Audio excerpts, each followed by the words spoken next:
Damn. How you been?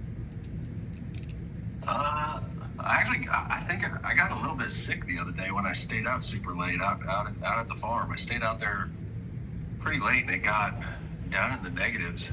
And I was cleaning up and I remember I threw a hunk of steel down on the ground and just randomly my throat started hurting and I could feel my sinuses getting spicy. And I was just like, oh, okay. Yeah, that's always how it starts, like the roof of your mouth. Yeah, exactly what it is. I was like, oh, okay. And then I went to work Friday, and I just felt like trash the entire day. And I just started getting a hold of people I work with. I was like, we should go get lunch so I can disappear after this. Yeah, it's always the classic pop smoke after lunch. Yeah, that's exactly what I did. That's exactly what I did. Yeah. How you been though? I've been all right. Just dealing with like a lot of stuff with my dad. He's losing his vision, so he can't work, so he lives with us. And, yeah, I know exactly how that goes. yeah. I mean, other than that, it's just the normal stuff. You know, kids getting sick. Like right now, it's snowing. They want to go outside, and I'm like, y'all are literally throwing up. You're not going outside. Yeah. They're looking at it like it's an attack. They're like, oh, Dad fucking hates us. We can't go play. I'm like, no. Just put on a movie and it'll be okay. Yeah. Other than that, you know, same old. Stuff around the house. Work. I mean, work's been dead. Thank goodness, because it's been cold. So, you know, all the crazy people staying inside. Yeah, bad guys. Yeah. That could make every now and then that makes it worse sometimes though because they're stuck inside, so they do stupid stuff, especially if there's other people in the house. All right, you ready to get started? Yeah, whenever you want to, man. The first one is, who really is Iceman deep down?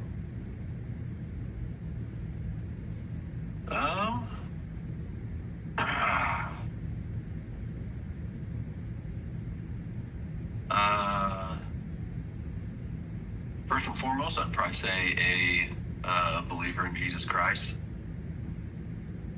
And then after that, I think it trickles down into what I would hope would be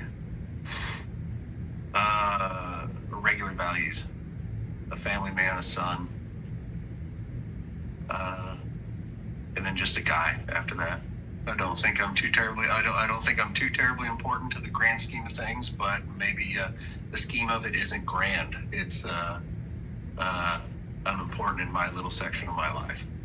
I got you. This is a question I have later, but your answer was similar to mine. So I'm just going to ask it now. Do you think you deal with imposter syndrome?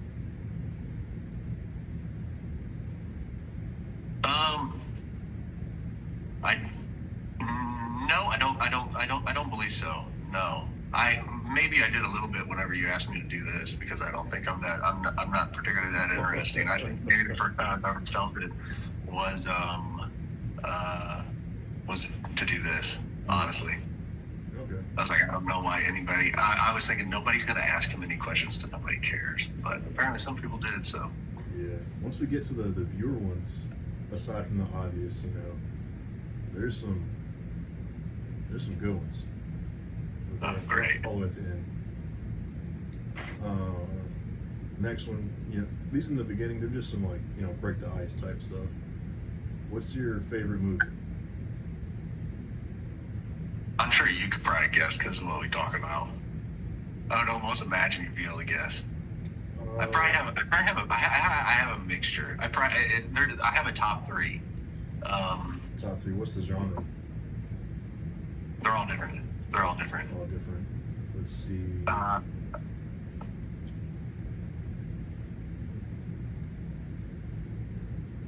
Predator 1 for sure. Oh, that's a for sure. Yeah, I remember my dad showing me that, and I was just like, dude, this crushes. Yeah. My top three is Remember the Titans, number one, easy, and then the number two, slot is tied between Predator and Step Brothers. Yeah. I would say Predator 1, they all have to do with my dad. Predator 1, he showed me that movie. I remember going and renting it. Mm-hmm. And when you could do that.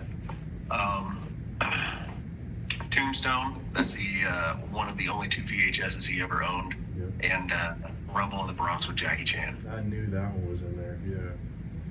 Okay. Yeah, those are the top 3 for sure. I fuck with it.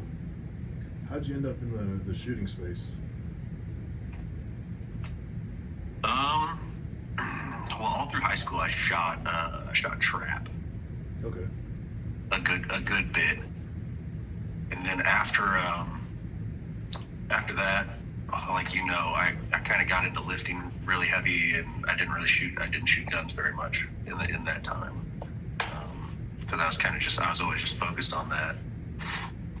But then a lot of the riots and stuff started happening, and I started paying attention to that. Even before George Floyd, there's a couple other big riots that happened, and I was like, I might as well pick this up. So I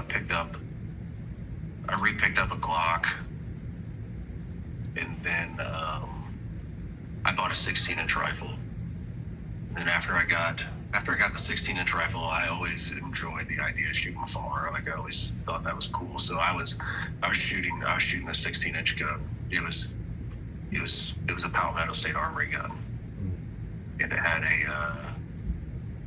what was it? A Vortex PST Gen 2, 1-6. Okay. What was that? And I remember I was shooting that out to like 700 yards with that little thing. Hell yeah. My first gun was I'm not gonna incriminate myself either. It was a PSA as well, barrel length undisclosed, and it was just a piece of shit. Just, I thought this is the coolest thing ever. I probably bought that when I was like a private in the Army. Yeah. So I didn't know shit about guns. I was just like, oh, I'm in the Army. We do gun stuff, so I bought a gun. Used to go to like bullshit indoor ranges, shoot like 25 yards. And then I put it down for about 4 or 5 years, same as you, got into lifting. And then one of my friends, I met him in a Quantified Performance chat on Facebook. I knew nothing about competing, I was like, hey, I have a 12.5 and I have a 16-inch. I was like, what should I bring to the match? And you probably know him or follow him. He's the OG Matt Crush or something like that on Instagram. Yeah, he's the one that pretty much took me under his wing, taught me everything I know about shooting, and I just went full retard, went down the rabbit hole of precision shooting.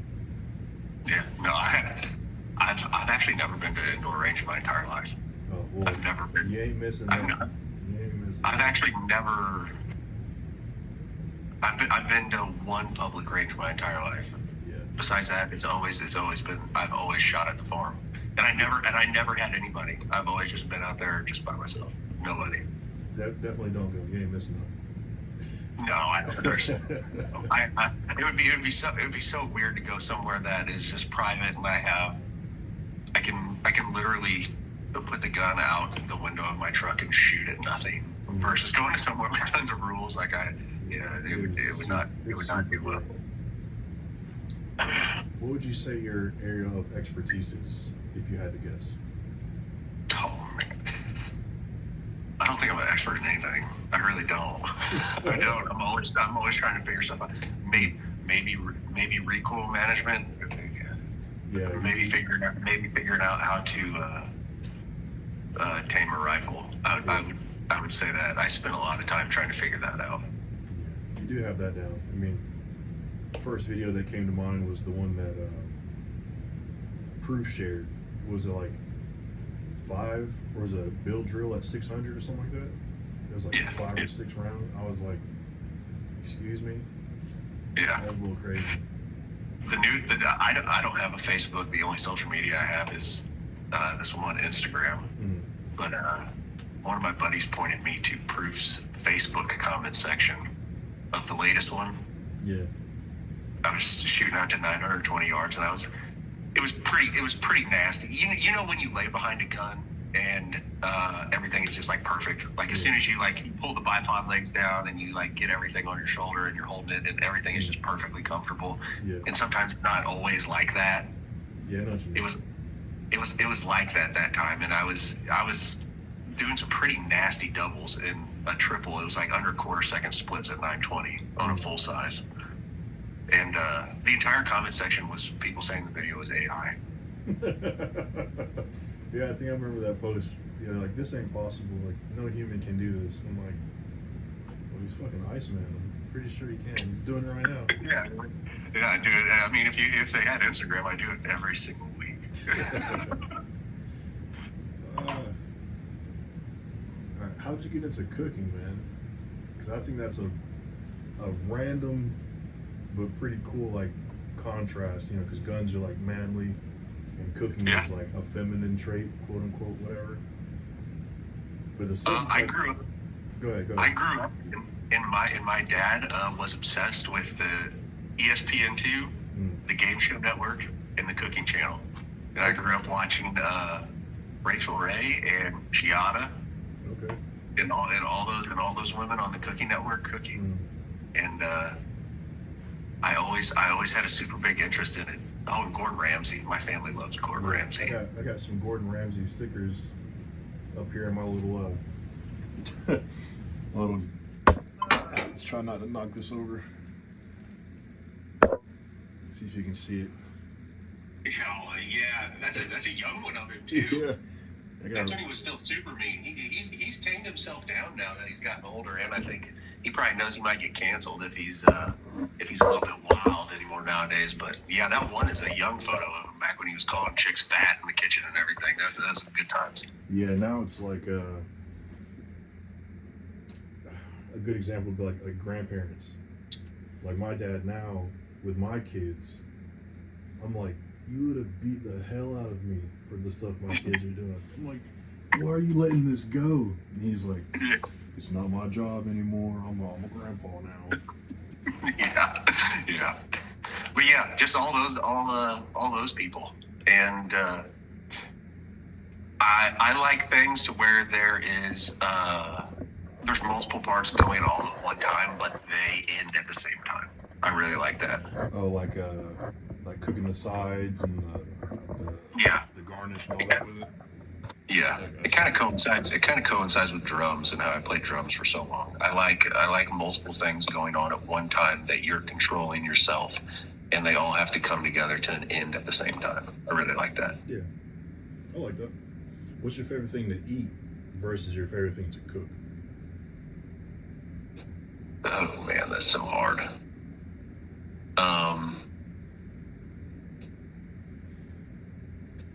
I like good burgers, man. Burgers, like when people talk about pizza or burgers, I think I choose burgers. Mm-hmm. Yeah, good burgers. It's pretty much honest. If I'm eating out, I like a good burger place or a good steak place. But cooking, I really like. I like comfort food. I like cooking comfort food, especially like Italian stuff. Ooh, that's that shit that puts you to sleep. Yeah. I'm big in Italian cooking. I really like Italian stuff. Yeah, mine would be between burgers and steaks. Yeah. It's hard to make a good steak. I've been experimenting with different type of smash burgers here lately. I made a little while ago. I made it was like a 5-stack smash burger. Jesus Christ. The thing was disgusting, man. It was just absolutely disgusting, just a mess. Was it good though? Yeah, it was extremely good. But yeah, I couldn't put anything else on it. I mean, after it was stacked that high, if you put tomatoes, lettuce, and everything like that, if you bit down on it, it would just turn into an ice rink on your face, and everything would just be all over you. You got to eat it with a fork. All right. Is there something about yourself that you struggle with that you wish you could improve?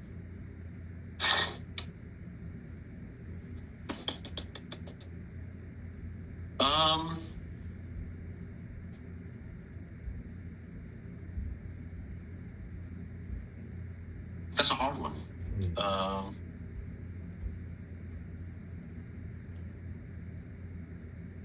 Probably just overall being like my dad, more than likely. Yeah. What do you mean? He never worried. He never worried about anything. Like he was super good at just like seeing things for the size that they legitimately were, and making them that way in his mind. That's cool. Do you think? Probably just being like him, just getting less angry about stuff. The dude was never upset, was never angry about anything.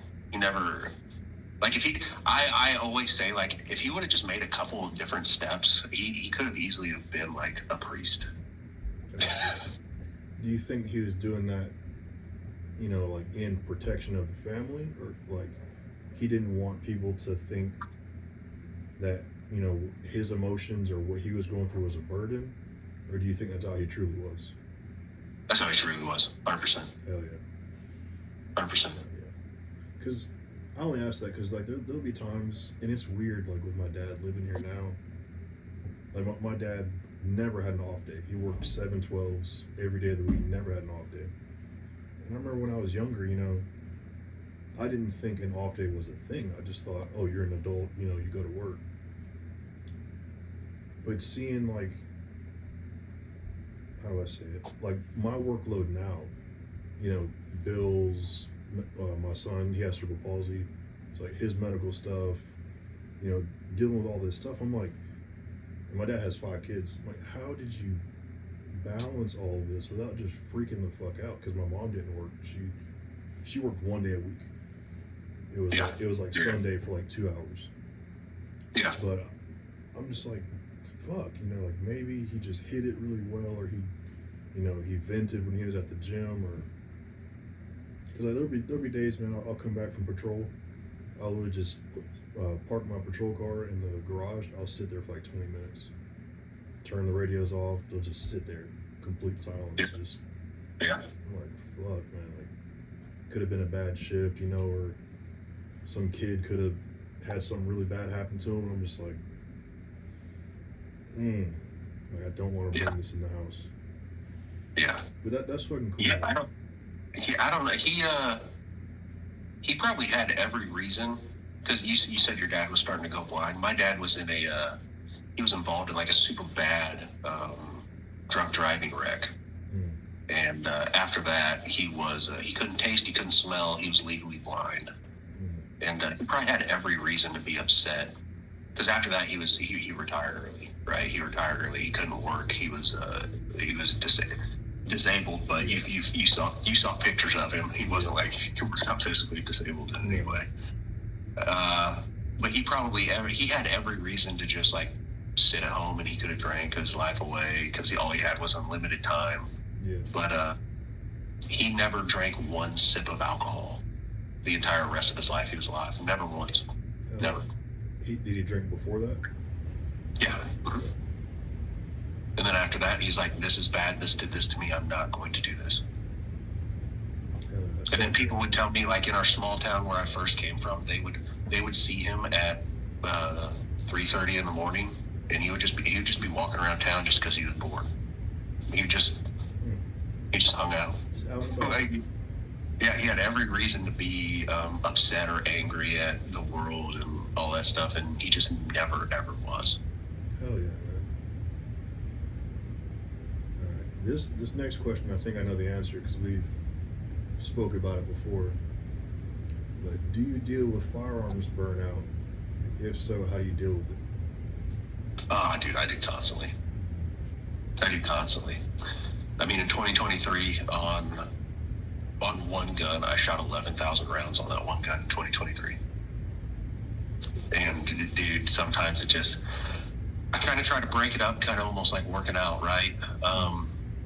I shoot steel, and if the steel's starting to stagnate, I'll move to paper, and that's usually when those high round count groups end up starting to show themselves, because it gives me something else to focus on. And then if those start kind of going to hell, then I move back over to steel, and I'll push it far.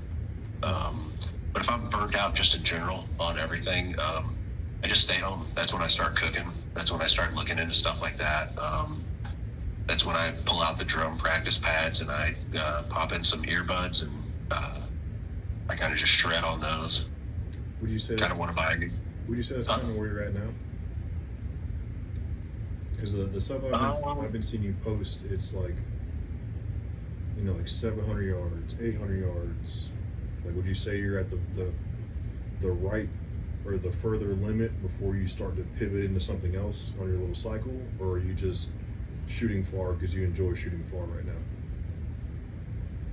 Well, right now, I mean, the farm, nobody really, I mean, the road to the farm is kind of clear, but it's not like super clear. The driveway's 2 miles. Jesus, the driveway is 2 miles. Yeah. What the When I shot a mile with the 6.5 Creedmoor, it was literally smack dab in the middle of the distance of the driveway. What the fuck? Yeah, the driveway's 2 miles. It's a trip. It's a trip out there. Dude, down here in Georgia, like the sight lines, and that's probably contributed to like my slick obsession with like shorter barrel, like per caliber guns. Yeah, Bro, you might see like 200 yards, and that's like might see it. Like, yeah, it's a very consistent like 60 to 80 yards max. So yeah. I'm like, bro, I don't even need to shoot. I could shoot like a 12.5 308 and be fine. Yeah. That's when people talk to me about like gun setups and everything like that. It's like I'm in a pretty rare situation. Like I don't know. Like you probably don't need the 20-inch 6 arc. You could probably get away with the 14.5 and do all right with it if you're out in like Colorado or somewhere up in some type of hills or something like that. And even in the location that I'm at, where I'm at is rare. It's not. Dude, that shit sounds like it's like a utopia. It's like, hey, I'm into long range shooting, and oh, by the way, I also have access to this property, and no one shoots on it but me, and I can just. It's like Flatland, Hat Creek. That's where you're at. Like, literally. I mean, it truly is. That place is. I mean, it's a blessing. That place is a blessing to. I've had it for. I've been able to shoot on that for as long as I have and everything like that. And yeah, it's just it's a whole different thing. Yeah, that's fucking cool, man.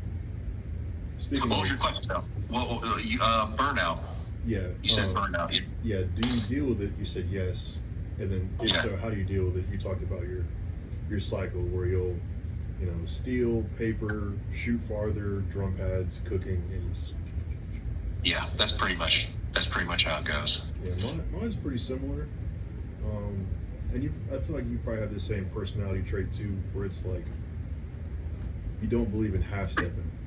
It's like full bore, full tilt, full retard, you know, and you're just, I'm gonna shoot far, so I'm gonna push it as far as I can and be as precise as I can. And then when you pivot from that, it's like, well, like right now, like my cycle is like group shooting and like chrono data. When I get burnt out on that, it's like, oh, let me work on my like CQB stuff for patrol, handgun stuff for patrol. And then it's like tinkering but no shooting. And then it's drawing, and I just go in a little circle. Yeah. Which I've been thinking about seriously getting back into more serious pistol stuff here in a little bit. Some of the local cops around here I used to shoot pistols with quite a bit, and I got fairly decent at it. Enough so to where I was pushing the modern samurai project standard thing to where I was pretty close to always clearing it every single time. But they're just they didn't bore me. Shooting at 25 yards just bores the hell out of me. Like I went to the range yesterday. We have one of the rookies. He's in training right now, but he's a pretty good shooter. Yeah. I was like, hey man, I'm going to the range because I'm the only one, and I hate this. I'm the only one at my department. I'm not gonna say what department because it's a video, whatever. But I'm the only. More than likely, it's almost all departments. Bro, if I would venture to say, I'm the only one that goes. I've been Oh, I've been I on the believe you. job now for almost 2 years, and even the sergeant that's in charge of the training center says I'm the only one that shows up. Yeah, no, I 100% believe you. It's I'm like, dude, like, how are y'all not taking this serious? Like, I feel like I've heard from a lot of cops that say it's such a small portion of the job that rarely ever happens. But I think to myself, when it does happen, it's the biggest portion of the job. So why wouldn't you? As soon as the gun comes out of the holster or the rifle gets charged, that small percent becomes all the percent, and yeah, you better be able to put. You better be able to throw that ball where you're trying to put it. You're the quarterback at that point. So I think it's a mix of like intellectual inconsistency. Because once I give my example, he'll be like, yeah, that makes total sense. I think it's a mixture of intellectual inconsistency and laziness. Because, case in point, when's the last time those same people had their house broke into? I bet you they lock their door every night. I bet they lock their car every day. I bet they wear their seatbelt when they drive their car to and from the fucking donut shop. So I'm like, dude, like, you can't just say, oh, I don't need to use this because I've never had to use it. Like, there's a reason why you carry it every day. Yeah, exactly. We carry this so if we need to use it, we can use it effectively, not just point at somebody and hope they listen. Because if you're already pointing at them, they're not already listening. Yeah. If it's already out, it's you're intending to use it. It's right? Too late. It's too late. This next one you already answered. Do you deal with imposter syndrome? You said no. Now I do. I deal with that. Bro, I deal with that shit bad. Like, give me an example. Most recent one, I got Officer of the Year. I think I showed you the pictures. And I'm like, I've only been on the job for a year. Both instances where I had life-saving calls for service, I just did my job. Like the first one, this lady had a ruptured ulcer in her leg and she was bleeding out in the bathroom. I put a tourniquet on her. The second one, I was around that corner from a house fire and there was a wheelchair-bound lady inside. I ran inside, got her out, went inside, got the kids out. I'm like, I haven't done anything that, the reasonable person would do. So like, oh yeah, you're the best officer at the department, so here's this reward. I'm like, I just did my job. It feels weird, if that makes sense. Yeah, no, it does make sense. But if you ask those families, those people and their families, if you were Officer of the Year, they'd tell you yes. That's a good perspective. That's something I need to try and work on this year too. Is getting out of my like echo chamber. Like, yes. Like with work, I deal with like so much bad shit on a daily basis that it sort of skews my perspective on like normal people. I'm so used to dealing with, I think people are always lying to me. I think somebody's always trying to pull the wool over my eyes, where when I encounter a genuine person, I don't believe them. I'm like, what's going on here? I'm trying to not necessarily play gotcha, but I take everything they say with a grain of salt. It's always an investigation mode. Yeah, I need to try and work on that this year. Because it could be very problematic. Yeah, even myself. I mean, I gave this example to one of the rookies on my shift. Like, my personality, like, I genuinely give a fuck about people. Yeah. But you just like your example, if I met me, like if I was me and I saw a clone of me, but they look different, whatever, you know what I'm getting at, and they were just the same, like personality-wise, I'd be like, I don't trust that guy. He's too nice. He cares too much. Like something's wrong. He wants something from me. But that's how I am. Like I genuinely give a fuck about people, and it's just this weird fucking loop, and I don't know. I don't like it. Let's see. What are your thoughts on diminishing returns in relation to buy once, cry once? Diminishing returns and buy once, cry once. Kind of like Like, what's wrong with that mindset? Just whatever comes to mind. Like when you first hear the question, you know, if somebody's like, hey, you know, I want to buy this tangent theta, do you think it's worth it? Versus, hey, I want to buy this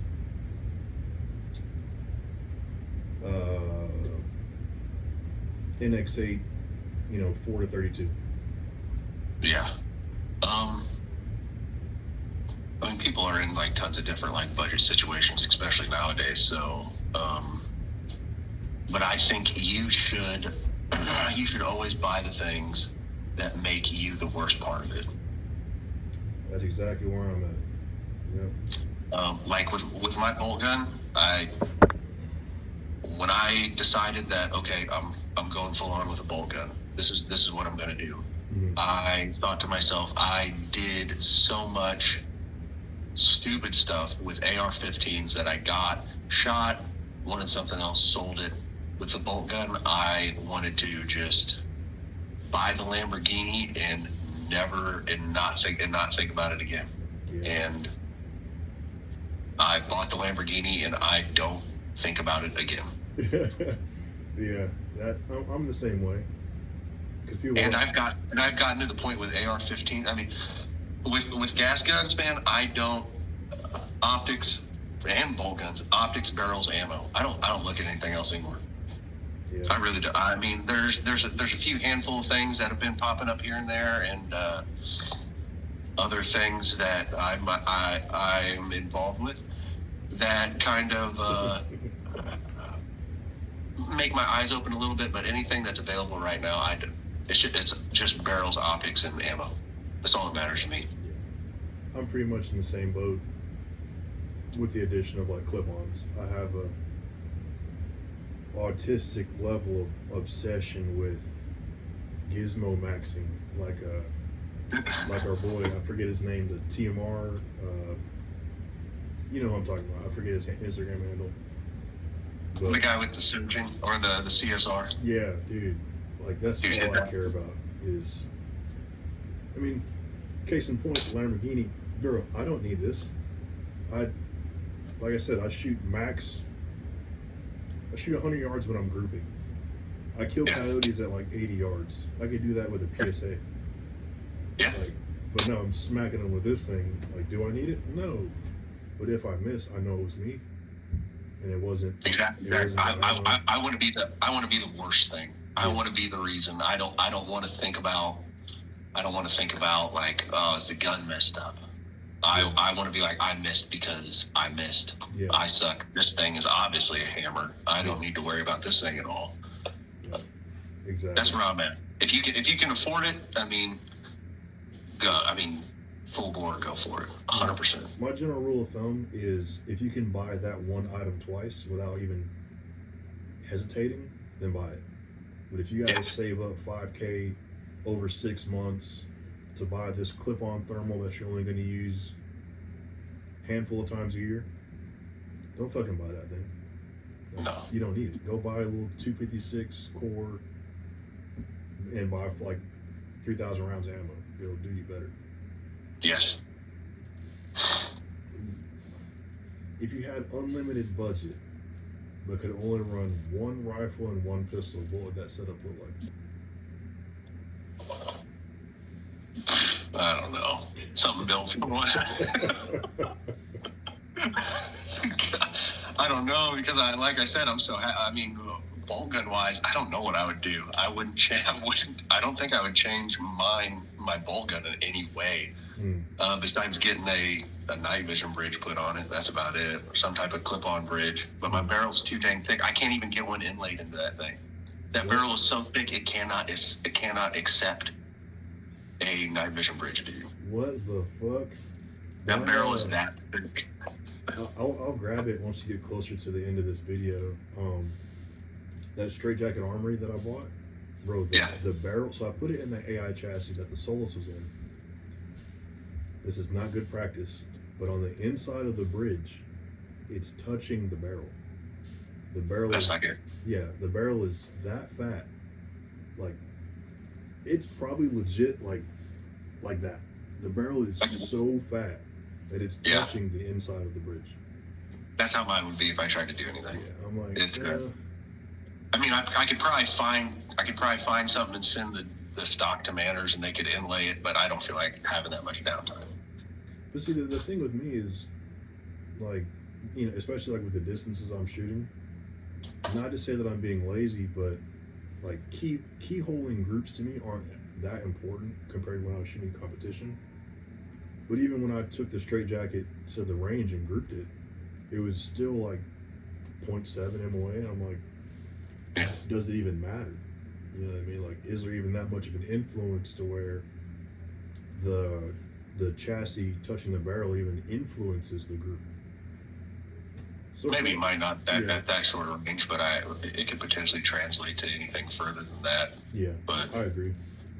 if it's working, then it's working. I don't know. Yeah, I don't know. I think it's But unlimited budget.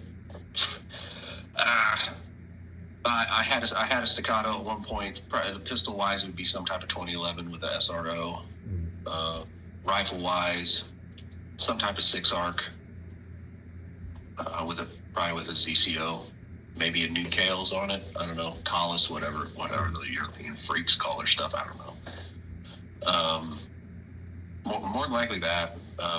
What I have, pretty much what I have already. Yeah. I don't know. Like I said, I try to get it to a point where I don't have to think about it ever again. I'm very happy with everything I have.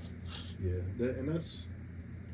that's honestly, I can say I'm in the same boat. That's where I'm at. Mine will probably be an AI, and honestly, did I show you that Glock 45 that I got? It's a rolling special. That's really it. That thing's fun. Like, and I have a staccato P, and I prefer to shoot the Roland over the staccato. Yeah. I mean, the trigger's worse, but something about, like, no homo, like the feel of in the hand. I don't know. It feels good. Good grip feel. Yeah. I don't know. I like it. But mine will probably be AI, probably a ZCO, because I can just swap the barrel on the AI. Yeah.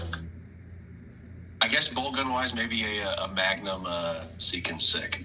Ooh, yeah. Yeah, maybe we could go that way. Yeah, because then you got everything. Magnum all the way down to 308. Yeah, that'd be tough. That's a good one. Yeah. I think that gun's gonna dethrone AI. Yeah. I think the part that gets it for me, like that really gets it, is the trigger pack. Well, that and that it's one thing. There's no chassis. Like I know. The action is the gun. It's the rifle, and that's it. Yeah. Because right now with the straight jacket, something I'm having to fuck with that I kind of don't like. Maybe the action wasn't made for 223 mixed with a 30 cal type chassis, but and I'll show you that when I grab it too. When I have to load the bullets in, because it's in 5.56, they always get stuck. Like the bullets always smack the throat or the chamber opening of the rifle. Like they're angling down. They angle up. It's so weird. I'll try and get a good shot of it. Okay. But I always have to push the bolt forward. They get stuck. I pull it back, push it in, and then it'll go in. But it's not like the Seekins 223 that I had, where I can't just boom, boom, boom, boom. It's like a doop, doop. It's weird. And you got AI's 223 bolt they just came out with? No, this is in the Straight Jacket Armory Aero Solus. Oh, Frankenstein hybrid. Once I get that thing though, once I get the AI 223, I'll probably sell that fucking thing, and I'll just shoot the AI. That's what I do too. Because I was honestly talking to that rookie yesterday. I was like, dude, I'm probably gonna sell my SPR. I haven't shot that thing in like a year. Yeah. Like, since I got into bolters, like you said, I'm done tuning guns. I'm done buffer springs, gas to the face, like all that. Like fuck all that. Put a suppressor on it. It's already tuned. Done. Yeah. Like I've been thinking about selling a couple Hodges, but I don't know if I want to do that. I don't know if I can do that quite yet. Yeah, see, that's the boat that I'm in too, because I'm like, it's so cool. Like, Yeah. I don't want to lose, as gay as it sounds, I don't want to lose cool points because I don't have the gun anymore, but it's like, I legit don't fucking shoot it. So I might as well sell it to somebody for a steal. Let's see. Ooh, I don't know if you can answer this one. Maybe you can. If you could work with one company, who would that be and why?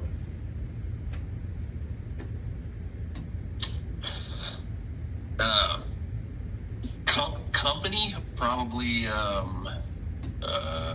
probably, I don't know. The gun industry anymore kind of seems sleazy. A lot of ego-driven individuals that, like you mentioned when you said echo chamber, that's exactly what I thought of, actually. It seems like a lot of people live in echo chambers, and their stuff is always the best stuff when everyone's stuff is pretty close to the same thing, almost. Yeah. Well, it doesn't have to be like, Q or Noveski. It could be like Hunt's Long Range. It could be your barrel guy. It could, like... Yeah. I mean, a company is a company. Which that's what I was gonna. Company-wise, I want to work with my friends. I mean, 1,000 chips.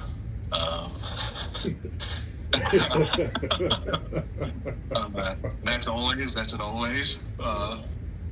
That's day one. Yeah. Chris Woomer from Veil Solutions. That dude he has seriously became one of my best friends. He's a great dude. He's a great dude, and I believe we are. It's not anything with guns, but there might be pictures of guns. So we already are kind of working together for some stuff for his website. I guess one company it would be Hodge. I mean, I owe that guy. Jim and Josh over there at Hodge Defense, they have both been super, super great people to me. And I've talked to Jim on the phone on a couple occasions, and we've bounced ideas off each other, and he's talked to me, and I'd be more than happy to work with him. Well, I mean, always him. So while we're on the topic, I didn't mean to cut you off, but so earlier we talked about how you got into the firearm space. How did you become, because it's like when I first met you, you were the Iced Americano, right? That's why I call you Ice Man. How did you get your foot in the door with Hodge, and like how do all these companies know who you are without having a strong like social media presence?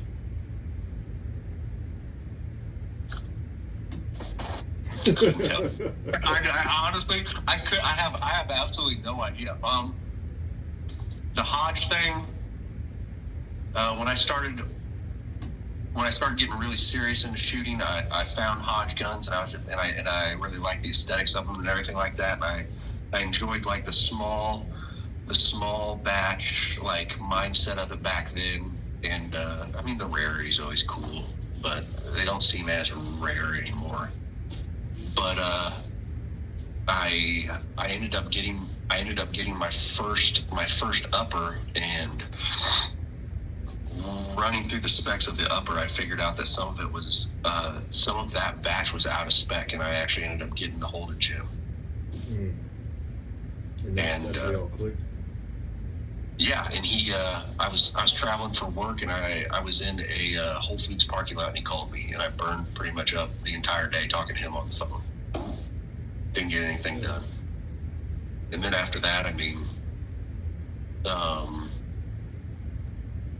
1,000 ships is probably like it's the Hodge. It's the Hodge place. If you want a Hodge, you more than likely are just going to end up having to go through that to get one. And yeah, that's how it worked. Proof, I don't understand. I tagged them in a video. They asked me to send it to them. Mm-hmm. The video did good. Every now and then, if I put something on my story, they'll reach out. They'll be like, "Hey, send me this so we can post it." Deal. I send it to them. They post it. I mean, that last video got, Yeah, I think the thousands of likes on dude, it's up to 500,000 views, it. Hell yeah. and they're cool. Mm. I don't really know any other companies. I don't know. I just talk to people. Everybody. I don't look at anybody as like they're anybody special. Everybody's just a guy, right? Everyone's just a dude. I mean, what's the worst that they can tell me? Leave me on red, block me, or tell me to screw off. I mean, no sweat off. I mean, cool. I never knew you, so I'll just go back to exactly how I was. Yeah, I kind of got that same vibe because weird as it sounds, we're very like similar people. Like, I mean, shit. When you and I first started talking, like, oh, here's just another gun dude. I'm a gun dude. Let me pick his brain, and that's probably what you do. Like, I just talk to everybody like they're a person. Yeah, yeah. Everybody's just a dude. Everybody started out somewhere. Everybody sucked at one point. I mean, I still suck, but everybody sucks at some point, and then they get a little bit better and they figure stuff out. And if their way clicks with somebody, then it clicks with somebody. If it doesn't, then somebody else can deliver the message. Hell yeah. If you could design a totally new type of firearm, what do you think that would look like? And I only asked this because I was sitting in my car in between calls one day, and I was like, man, I really hate. I say it all the time. I hate fucking tuning gas guns. Like, I'm over it. But I was like, I do respect their rate of fire. You know. I was like, what if you could somehow have like a super delayed blowback type of system to where the round totally discharges, and that spent gas, instead of immediately firing, you know, going down the barrel, you know, back up through the fucking gas tube and back. I was like, what if it gets stored into some kind of chamber and somehow it's pressurized, and then when you're ready, it loads the next round? I was like, I don't fucking know. I'll fucking ask this weird ass question. Dude, I have. I don't know. down to like a legitimate like, what happened? Did I lose you? No, it's fucking spam call. One sec. Okay. We're back. Oh wait. Screen record stopped.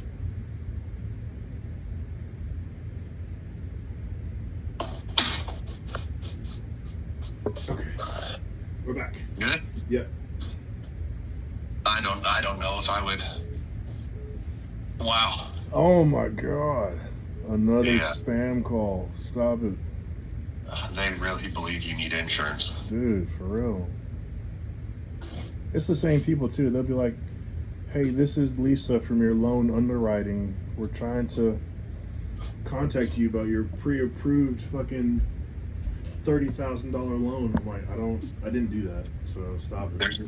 There's a sick right there. You tell her I don't have a six sitting next to me, so I didn't get that money.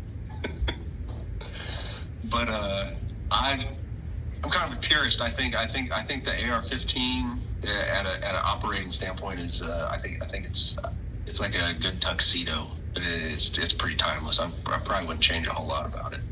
I think they got that pretty right. I mean, expect that there's small changes that have to happen with like the A5 system and all that stuff, and other little things like bolts with different cam paths and different dimensions inside the bore of it and everything like that. But those are small incremental percentage changes. I think it's pretty square. I don't know if I'd change a whole lot with the outside of it, with the muscle of the AR-15. Probably something that helps keep the barrel in place. Try to get an AR-15 like a bolt gun. Yeah. Speaking of that, you saw the well, you had to have seen it because I think you were involved in the testing. That Springfield Armory, like weird chassis. Yeah. I was like, what the hell is that? I've never seen that gun before. Yeah. It looks like a dolphin. It looks like a fish. Yeah. It looks like an elongated like XM8. Yeah, no flex, Yeah, none. that was pretty cool. Discontinued it. It's yeah, that thing's amazing. Outperformed the Ridgeline. That's all. That's all I'm gonna say. That's all I'm gonna say. Um, not a question, but where do you see the NAS3 cases going? Absolute future. You think they're the future for real? Absolutely.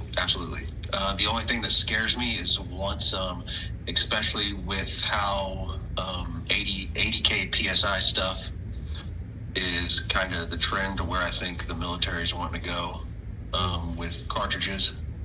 That those will eventually come to market, and somebody's going to put an 80K PSI round inside of a Bear Creek Arsenal gun, and they're going to blow up and die. Yeah. If you're wanting to shoot stuff like that, like we just talked about the Lamborghini, you need a gun that's put together correctly. Yeah. Can't put jet fuel in the Honda Civic. Exactly. And that's not a 1,000 ships plug about building guns or anything like that. But if you want a Lamborghini put together, that can definitely be sorted out right over there at 1,000 ships. If you weren't in the firearm space, what space do you think you would be in? Probably drums.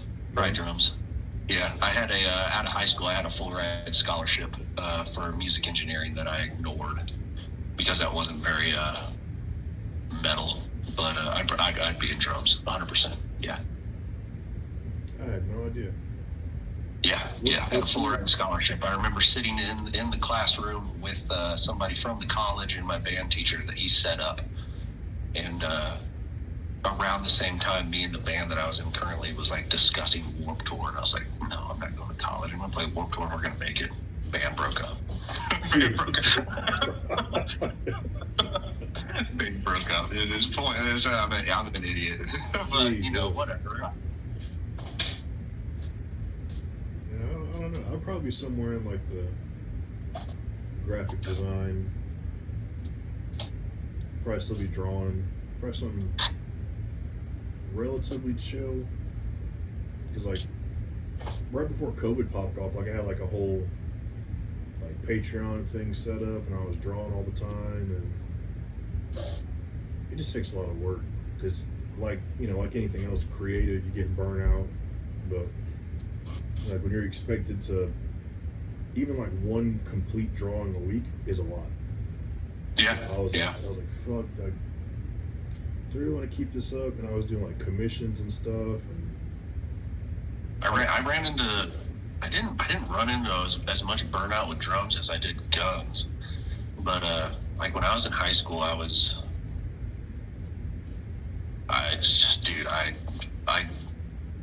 played jazz dinner shows. The weekends was hardcore shows. I was giving lessons to kids in the town. I was running that entire thing. But yeah, I'd be doing something with drums, 100%. I'd be in some kind of band. Which I think me and one of my buddies that I used to play heavier music with, he's I think he might be installing in his basement a studio, and we've been bouncing some ideas off each other. Okay. So that could be. You think you're open to picking it back up? Oh, dude, I'm 100% open to picking it back up. I miss the energy of a hardcore show. Hell yeah! All right, this next one's kind of a deep one, so get ready. Did you read all the questions when I sent them to you? I glanced over them, but I didn't want to script anything in any way, shape, or form. Okay. Well, I guess I'll preface this with, if you don't want to answer any of them, just let me know. We'll just fucking go to the next one. But do you think your father is proud of the man that you've become? For sure, yeah. What makes you say that? Because the older I've got, the more less things bother me. I mean, He was the yin and my mom's yang. My mom was actually the hard one. If you looked at both of them, you wouldn't expect it in any way, shape, or form. Yeah, I've seen pics of your dad, and I'm like, yeah, that's a hard motherfucker right there. Zero. Absolutely zero. If I said I could, one of my favorite things to do to him was just like say just wild, off the wall, violent stuff to him, and he'd just be like, "Oh, dude, that's so nasty. Why would you?" Say Dude, he hated. Dude, he hated. He did not. He was just like the most even, just funny, just like, uh, just a big teddy bear guy. I mean, since since you're in lifting, you've met those kind of guys before. Those dudes that are just giants, but they would never hurt anything ever. Typically, they're pretty wholesome. Like, they're genuine people. Oh, dude, I can't even remember. I don't even think he said genuine. I don't know if he ever lied to me, ever. Like just a white lie. He did lie one time. He was going to the boat. He was going to the boat and gambling. Or you say he But was go play pool. He loved playing pool. He loved going to a pool hall and playing pool against people. I'm like, you're not going to the pool. You're blind.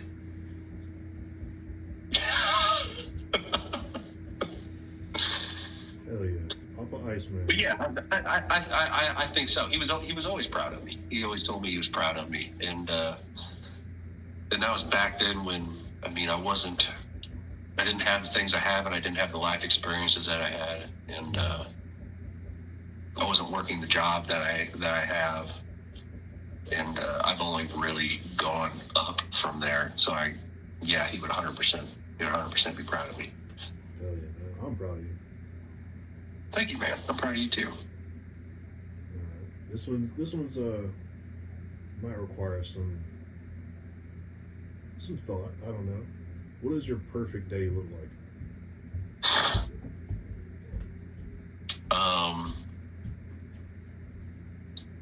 Saturday morning, wake up 4 a.m.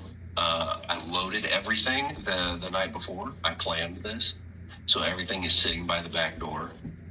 I put everything in the truck. I take off. I'm at the farm before the sun rises, so sometimes when the sun rises out there, it doesn't even look like I'm on Earth. Yeah, I've seen those pictures. Sometimes it doesn't even look like I'm on the same. I'm not even in the same realm as some people. Sometimes I just sit there and I won't even shoot. I'll T-post drive the T-posts in. I'll go to whatever one of my locations where I shoot at, and I'll just sit there and I just look around. You get it? Yeah. Okay.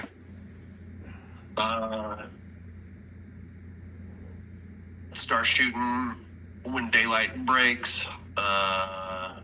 Get done about 11 noon. Go out to eat, come home, chill out. That's my perfect day, and I've had tons of them, and that's how I know for a fact that's my perfect day. Yeah, I've had a good many of them. It doesn't happen like that all the time. Sometimes it's trash. I mean, I forget what month it was. My buddy Grant, his name on here is Triota. Mm-hmm. He was the first person that I met on Instagram that has came to the farm, and he decided to come out when it was 115 degrees that weekend. And the corn was tall and the corn was sweating. No thermal barely worked out there. Night vision barely worked out there because of how bad it was. And I'm pretty sure we were both super close to sun poisoning. What the fuck? Yeah. There was one point to where I stood up and I got off the gun and I was dry heaving because I thought I was just gonna puke. So yeah, it's not always fantastic out there. I didn't know it was a thing. Like heat exhaustion, sure. Sun poisoning, that's like that's like Mars level shit. Dude, we were standing there and we both looked like we were in a shower, and it was noon and standing on top of a dry hill. Yeah, you gotta put that in the AR. You need one of those like tailgating tents. You need a portable fan. Maybe some ice. Sorry.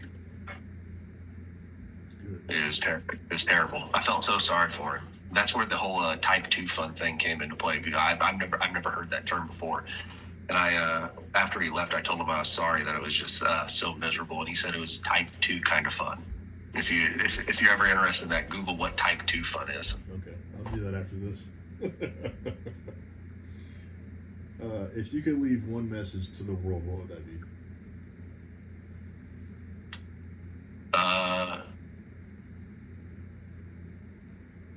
Probably believe in the Lord and Savior Jesus Christ, and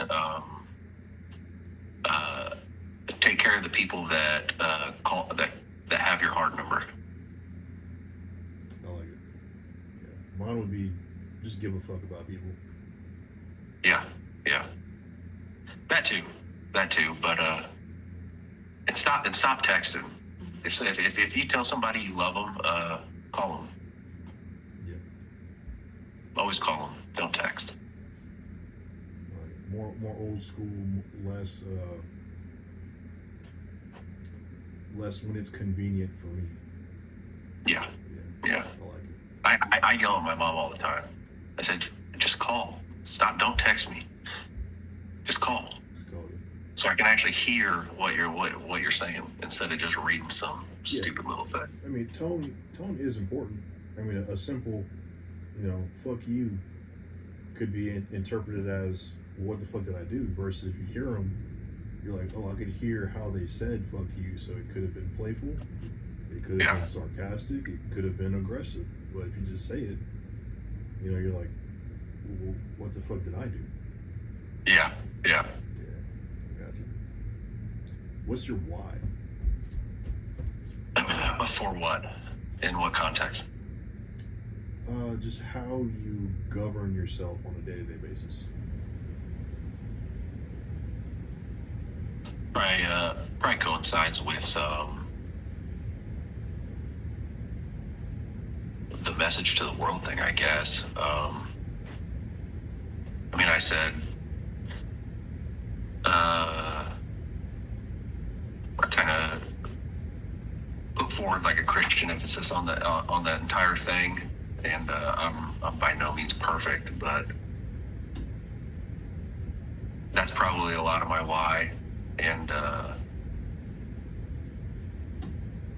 guess in this space, just helping people, maybe just conveying a message that maybe is digestible to somebody's ears, because in this space, I mean, you can take 5 classes and the 5 different guys could tell you the same thing, but only one of them clicks. So maybe if what I say clicks, and that's good. If not, then hopefully one of the other 4 nail it. What's my why? That's a hard one for me, because I don't know. I feel like maybe I'm like my dad like that. I kind of feel like I just exist, and I kind of just like float around into the thing. I don't know if I have like a certain why. You think it's like existential, kind of like you don't think you're important enough to have a why, or do you just not know what it is? I don't think I know what it is. No. I've never thought about that ever.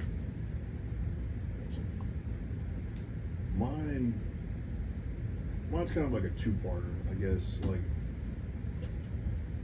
helping people to me seems like my calling. Like, I genuinely enjoy helping people that want to be helped. Because, little tangent, it's like a pet peeve of mine when somebody's like, oh, I want some help. But then I care more than they care. They take a back seat to my help. They want me to do it for them.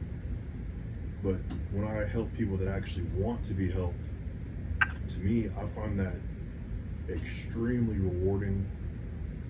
Not in the sense of like, that's where I get my like fulfillment from. I just genuinely enjoy helping people that have the same interests that I do.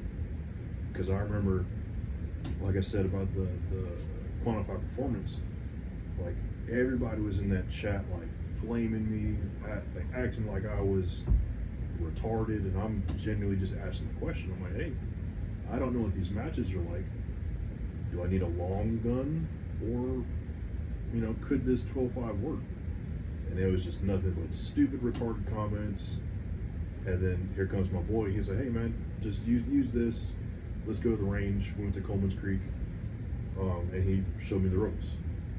Yeah. And pretty much ever since then, like, I genuinely enjoy showing people the way if they want to be shown the way. And then in regard to firearms, like, it's probably saving people money. Yeah, I guess I would agree with you. Yeah. I spend, even now, like, I'll spend money on shit, AIs, thermals, whatever, but that's what I want to buy. But in the beginning, I feel like everybody goes down the same sort of journey, where they're buying stuff that Instagram tells them they need to buy. So I would buy it, just like everybody else. And I'm like, well, this doesn't solve what I was trying to do. So now I'm trying to offload it. And that's sort of what prompted me into this whole YouTube thing, which I need to give more effort to be honest. But that's really it, because I'll be in my Instagram DMs talking to people, answering the same question over and over and over, probably the same as you.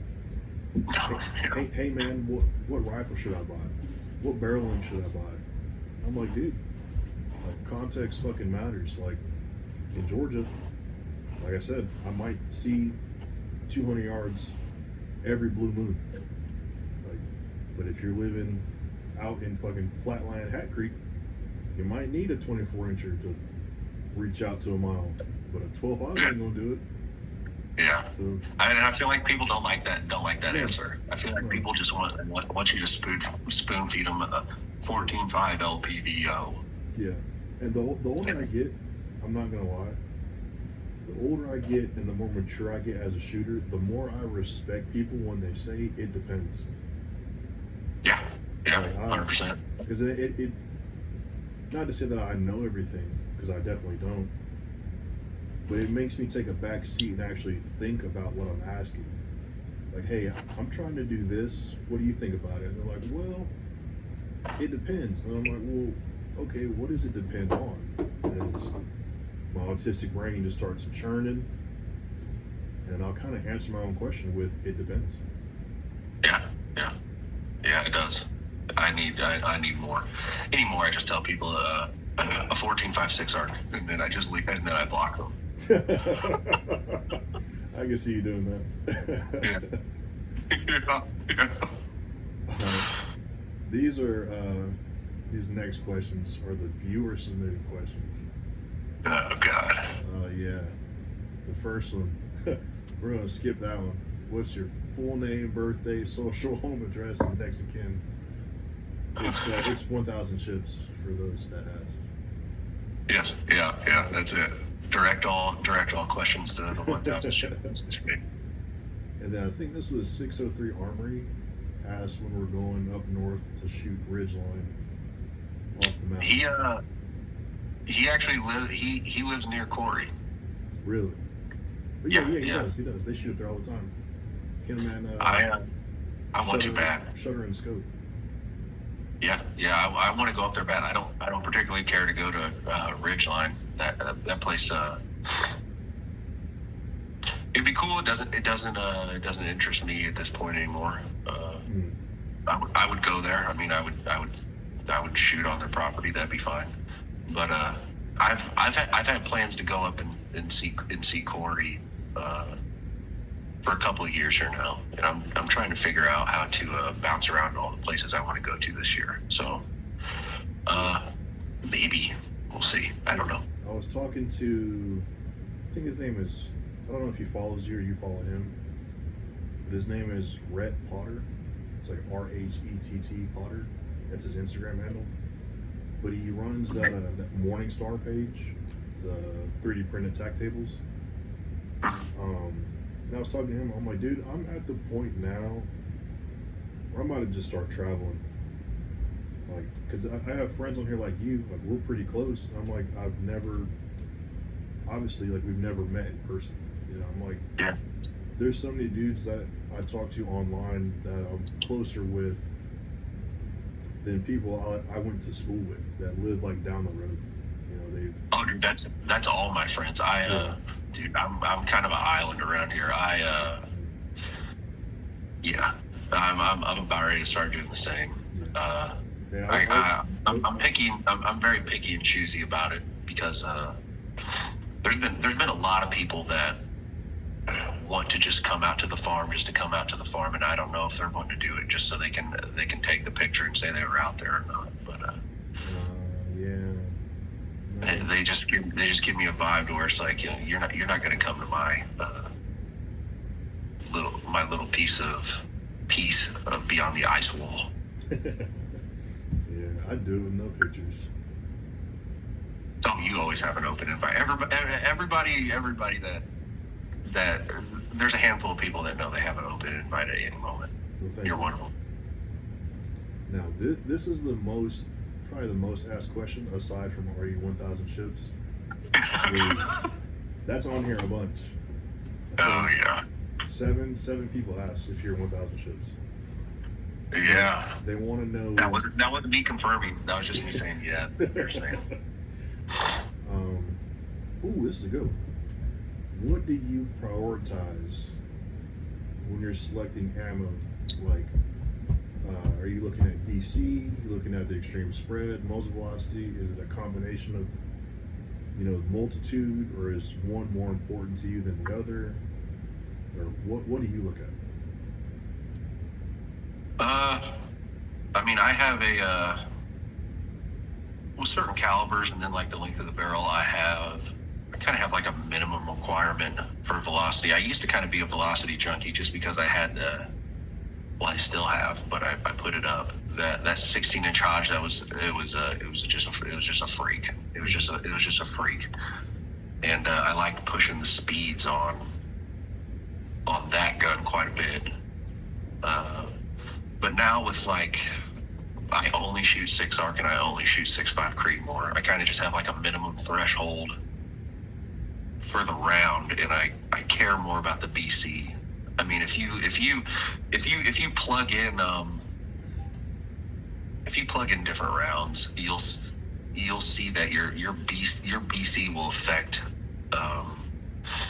way more than what like chasing a crazy speed will give you, because it's kind of like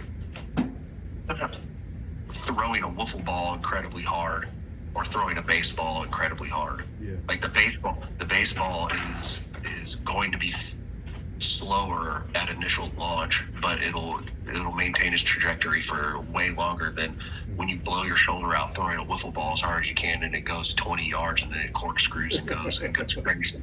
Yeah. Right. Yeah, that's a good example. I was just gonna say that the BC is constant.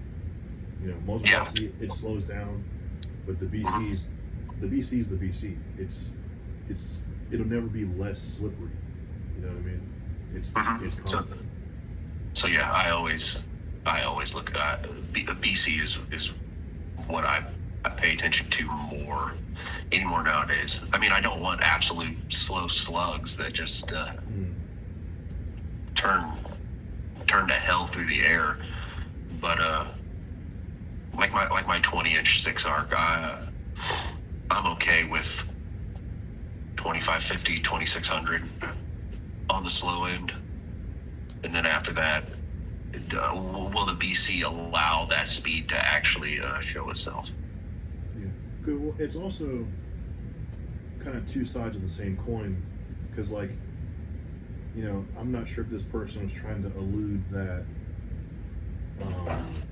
you know, is it possible to have a super high BC bullet, but the SDs are off the charts, like high double, maybe even triple digits.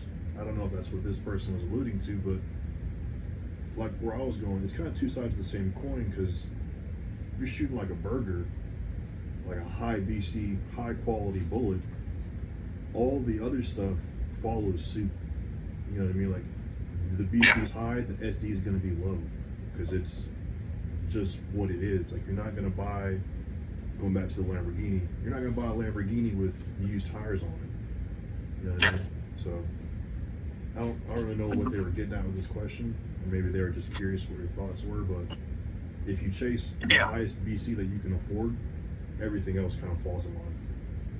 And bullet consistency. You can find a lot of charts online that shows like the bullet consistency when it comes to length and everything like that from a burger. Like when I was looking at burger versus Hornady, like the 105 burgers for a 6 arc versus Hornady's 105 arrow matches, because that's Hornady's like contender to burgers offering in that realm. Hornady's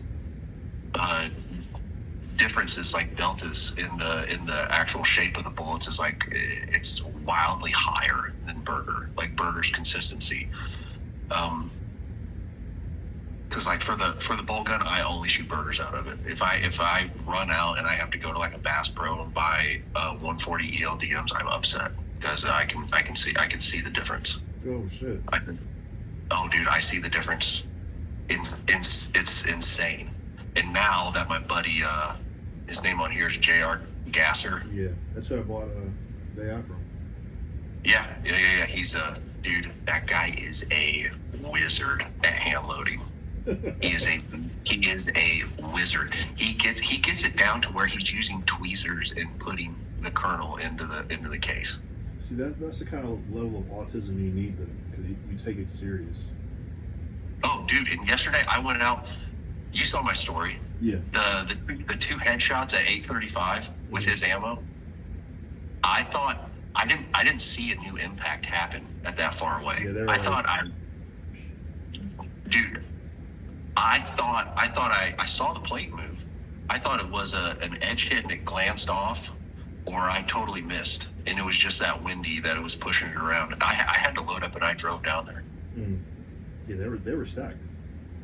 I went out there every now and then, dude. On a weekday, I will load up 1 mag, and I will drive up. I'll drive out to the farm with just 10 bullets, and I'm only going to shoot 10 bullets. And the first 8 I put in probably maybe a little bigger than a fist size on the chest sternum area, the piece of steel. In the last 2, I was like, yeah, I'll just go ahead, and since I know the wind hold now and it's pretty consistent, I'll just go ahead and put the last 2 at the head. And that was the last 2. And I was just like, what the fuck? I texted him and I said, you're a witch. You're a wizard, Harry. Dude, seriously. I won't be buying any factory 6.5 Creedmoor as long as he wants to do the time and get paid for it. That's all I'm going to buy for it. And I'm pushing him to load me some 6Rs now. Hell yeah.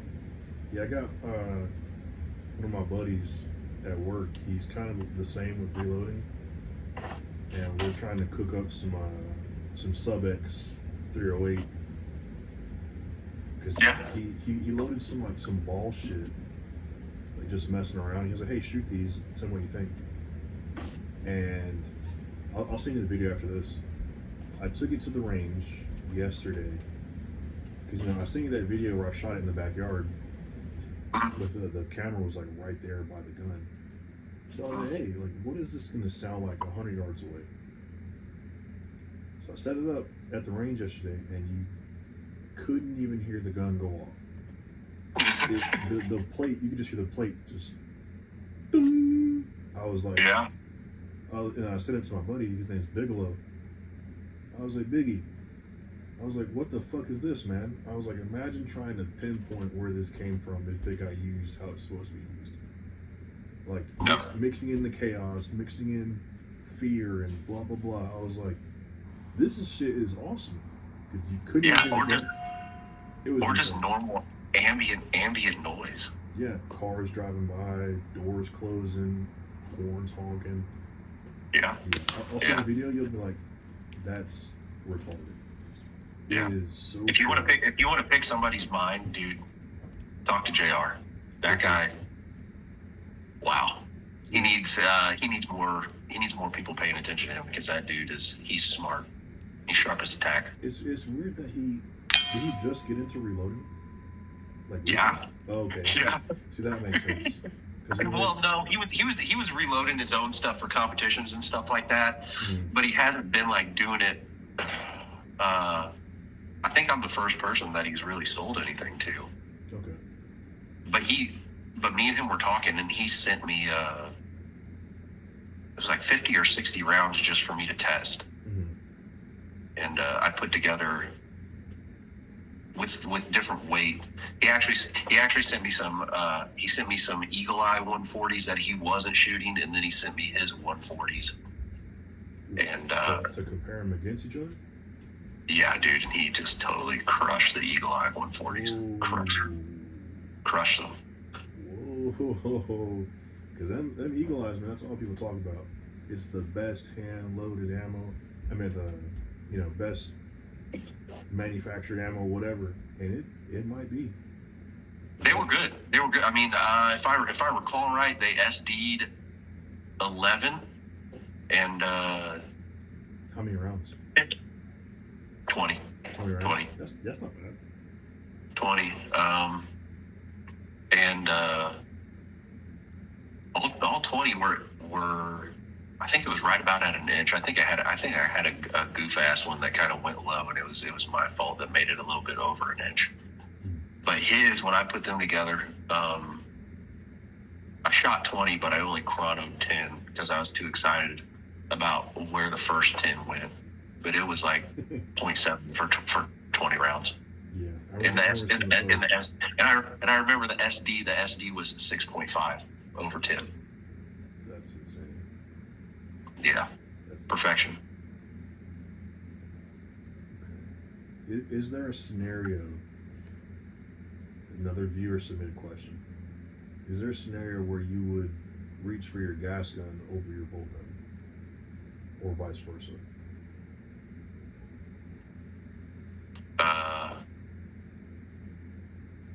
Well, my bolt gun was built literally for grouping and shooting far off of something. So if it's an situation, I do not want to carry the thing. I don't, like, in no way, shape, or form do I want to carry that thing. I know me and you talk about heavy guns and just build the gun and don't worry about the weight. But that one has got to the point to where it's like, son of a bitch, man. It's a hog. Yeah. I mean, whenever I see questions like this, my mind automatically goes to like Red Dawn. Exactly. And I'd always choose the 6-arc. I mean, if I can sit there at 920 yards and quarter seconds split a full size torso like that, like nobody's making it down that driveway. Yeah. And that driveway, I don't even need. I've been out there for so long. I don't even need to range find different markers in that area. I just know where it is. Like, I know how far certain things are. I've been there. So there's in the 2 miles and how open it is. There's absolutely, without a drone, nobody is getting me there. So yeah, I get the 6-arc in the Red Dawn situation. The 6-arc always. Yeah, my answer is the same. Like, if shit hit the fan, like, unless my wife was like, "Oh, I want to grab a gun too," like, if I had, God forbid, I had to leave everything here, and and only take one gun, it'd probably be my guy's a 12.5. That gun could handle everything I would need it to do inside of 500 yards. Yeah. That's exactly what I think about. I honestly, I just think about that driveway and just how hell it would be for somebody to try to, like, come do something bad to me and need to go down that driveway. They wouldn't make it far. I mean, 2 miles, that's a stretch. 2 miles is a lot of open distance to cover. Yeah, unless you're going like mock fucking Jesus, like, you got at least like a 10-minute drive. Yeah, I mean, I might be overconfident. I might sound overconfident, but if I'm out there and how much I've been out there and how much I know every little spot out there, like, you better drone strike me. You better fucking drop a UAV. Yeah, you better drone me, or it's not going to be good. This one's a 2-parter. Hey, you don't have to answer this if you don't want, because they're asking about your daughter. Yeah. It says parenting advice and thoughts on hiding your daughter's face on your posts. Um, so I pay attention to like what a lot of, like we were talking about drones. I pay attention to a lot of drone stuff, and I pay attention to a lot of the way AI and the internet's working nowadays. And I know there's a lot of disgusting individuals that can take images of children and put them through AI and make a lot of disgusting things out of them. And I was never going to put my daughter's photos on the internet, but some of them, sometimes I do because I'm proud. But yeah, I don't want anybody to use their images as something nefarious. That part I totally agree with. You never know what people are looking at, man. You never know. Especially with like a public profile or something like that. There's a lot of the earth is Satan's playground, and there's a lot of people that are involved in that type of thing, and they can use images now to create anything with all this AI trash, and I don't trust it. And the scary part too, because like at first when AI came out, you could tell like they were. I don't know if you remember it, but the AI videos used to be like creepy. Like the images are like almost breaking themselves like as it was moving. It was like different images like cycling through, and you could see it changing. But now AI is like you have to be looking for specific things. And even like like 4 months ago it was like, oh, AI couldn't make hands. So you just look at the hands. Oh, are the hands real? No, it's AI. Now it's like, is this AI or is it not? You have to actually like pick shit apart. So imagine what AI is going to be like in another 6 months. It's probably going to be indistinguishable. Yeah, it's moving incredibly fast. They'll probably like give it like 2 years. I bet they'll be making movies out of AI, where they're just hiring actors for their voice. Hey, can we lease your voice for this movie? We don't need your body. We can do it ourselves. Yeah. No, I was literally just talking about this with somebody at work. I'm like, it'll more than likely ruin the entertainment industry, and like what these people, like all these rich people, like they can bring people back from the dead, like old dead actors. Like you'd be able to create a John Wayne movie in the current state in 4K and put it on the big screen. Totally new script. They did it with Carrie Fisher when she died in the Star Wars movie, and then she died, but here she is. We made her computer generated to finish the movie. Yeah, and I don't trust it. I don't trust it in any way. I don't like it. The first part of the question is, I guess, it just says parenting advice. So what parenting advice do you have? Like if you could make it like, if you could choose like a one-liner, like this is your general rule of parenting, what would it be? I can narrow it down to just one word: is patience. Hell yeah. Maybe 2 words: loving patience. Yeah, because it's their first time being here.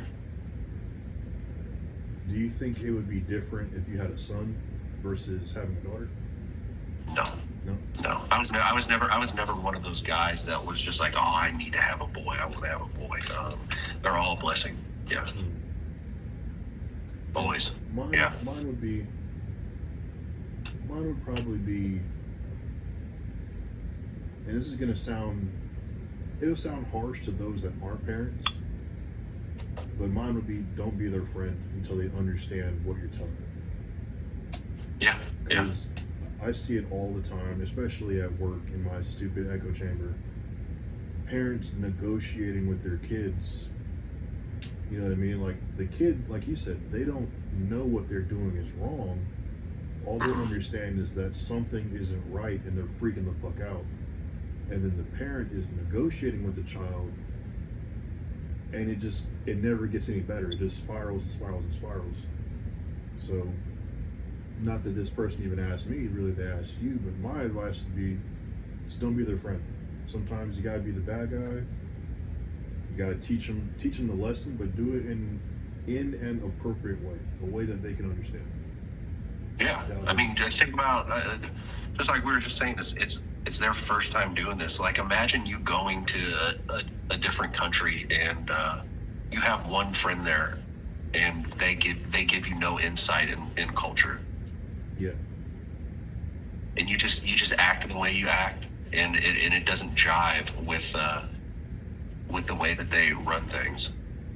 Like, okay, you have your experiences, but is that respecting them?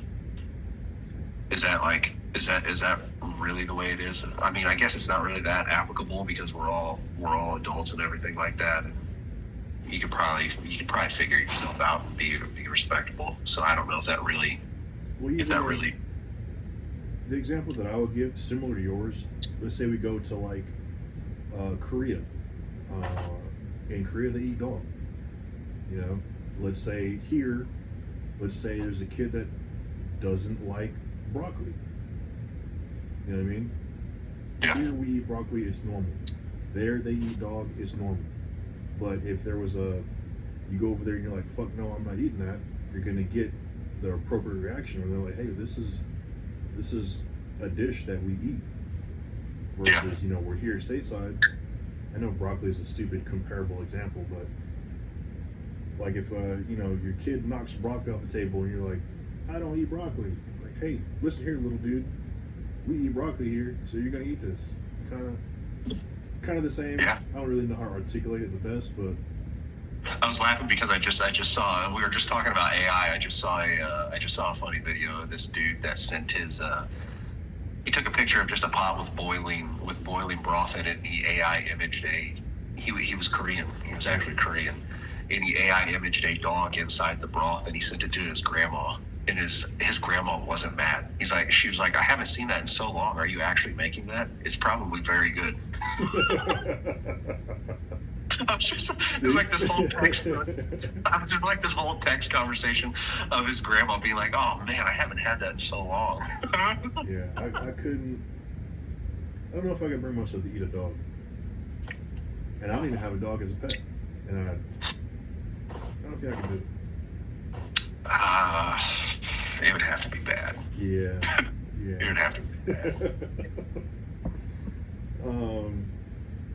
What's your EDC look like, or do you have an EDC? I do. It's a Glock 45 with an SRO, Tier 1 holster. I have a couple of handmade knives that I've gotten as gifts that they kind of ride around with me everywhere, and then a little folder that I usually keep on me just for like regular day-to-day stuff. And then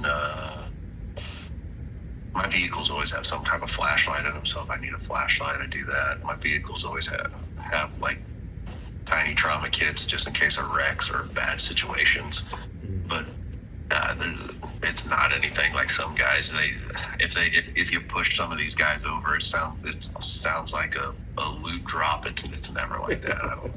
Yeah, my shit's probably just as simple as yours. I keep a Winkler, the rescue tool, a little pry bar.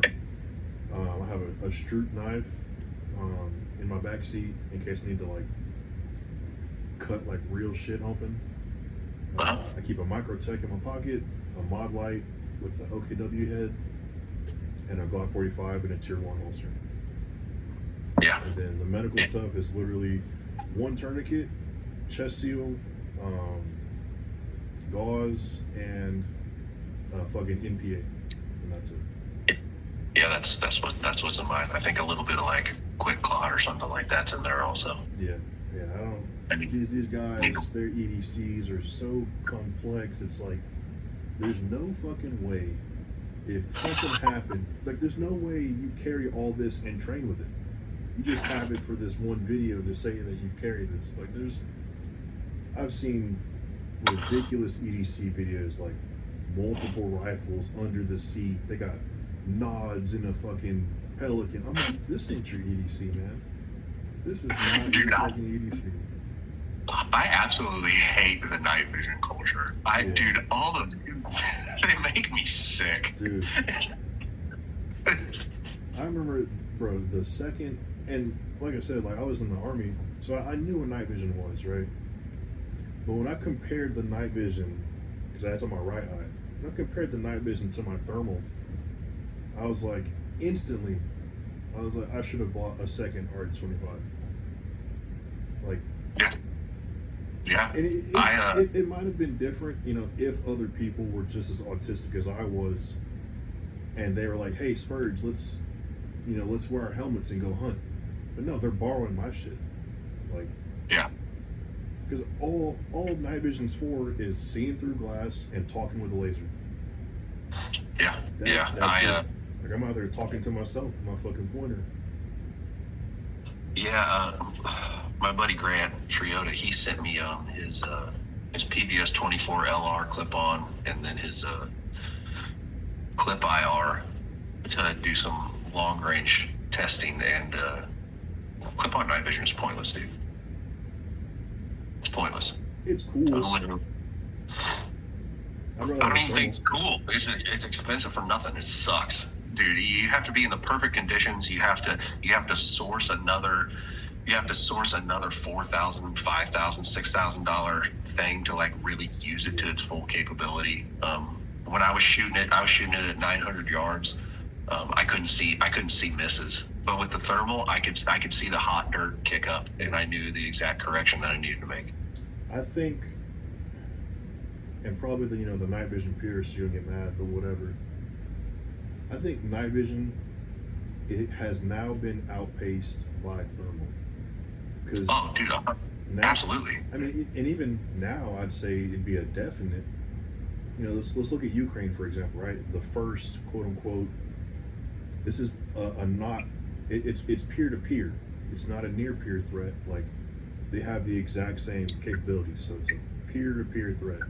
Night vision, thermals, drones, whatever. Like, imagine being that guy.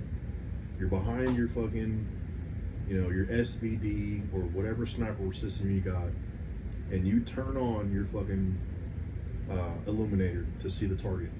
You're gonna get smoked. Yeah, you're getting Everybody's got tubes. Everybody can just see, oh, that's where the fucking illumination's coming from. Drop a bomb over there. Yeah, but if you got thermal, you can just good old left trigger ADS, scan around. Oh, there's heat over there. Pow, shoot it. Yeah. Like, especially thermals that are out now, like. The cheap Chinese ones are the cheap. I mean, they've gotten so good. Yeah, they're so good. Yeah, I mean, shit. Even like an AGM that's like $3K. So a lot of people that's expensive, but for thermal that's not expensive. Yeah, you could. 99% of shooters would be perfectly fine with a 256 thermal unit, and they'd be well off. Yeah. Like, you don't need a 1080. You don't need a 640. Like, but again, that goes back to, people chasing gear and whatever. Because every time I see Gear Central Supply, I love looking at his stories just to see the CSR. Yeah. And every time he posts, I think it's like I don't know the night vision clip-on nomenclature, but it's a black one, it's green phos, and he always lists it for 4K. Every time I see it, I'm like, Spurge, don't you fucking do it. I'm like, don't you fucking do it. Because I know I don't need it. I know I wouldn't use it because I hunt with thermal. Yeah. I'm like, don't fucking do it. But they're so, like, they just look cool. It's like a flex. It's like a glass cannon. Like, I have a night vision clip on, but it don't really do nothing. Yeah. I took pictures of the 6 arc with the PVS 24 on it way more than I did the thermal, just because I liked the way it looked better. Yeah. But it's an expensive for nothing hunk of shit anymore. Yeah. It's really not worth it. I would much rather get rid of both of those and get a Voodoo M or something like that. Yeah. I mean, shit, like the PVS 24 is like what, like $15K? When I looked at them and I priced them out, it was around there, like between 12 and 15. I mean, imagine that same price point, but you put it in thermal. Like, yeah, you get. Have you looked at Voodoo M's before? I've seen them. I've read about them. I've never been behind them. Dude, yeah.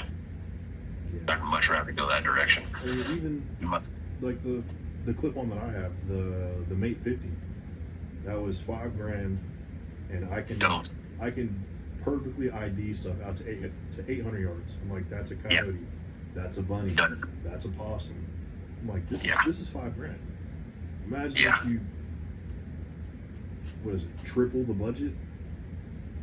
Insane capability.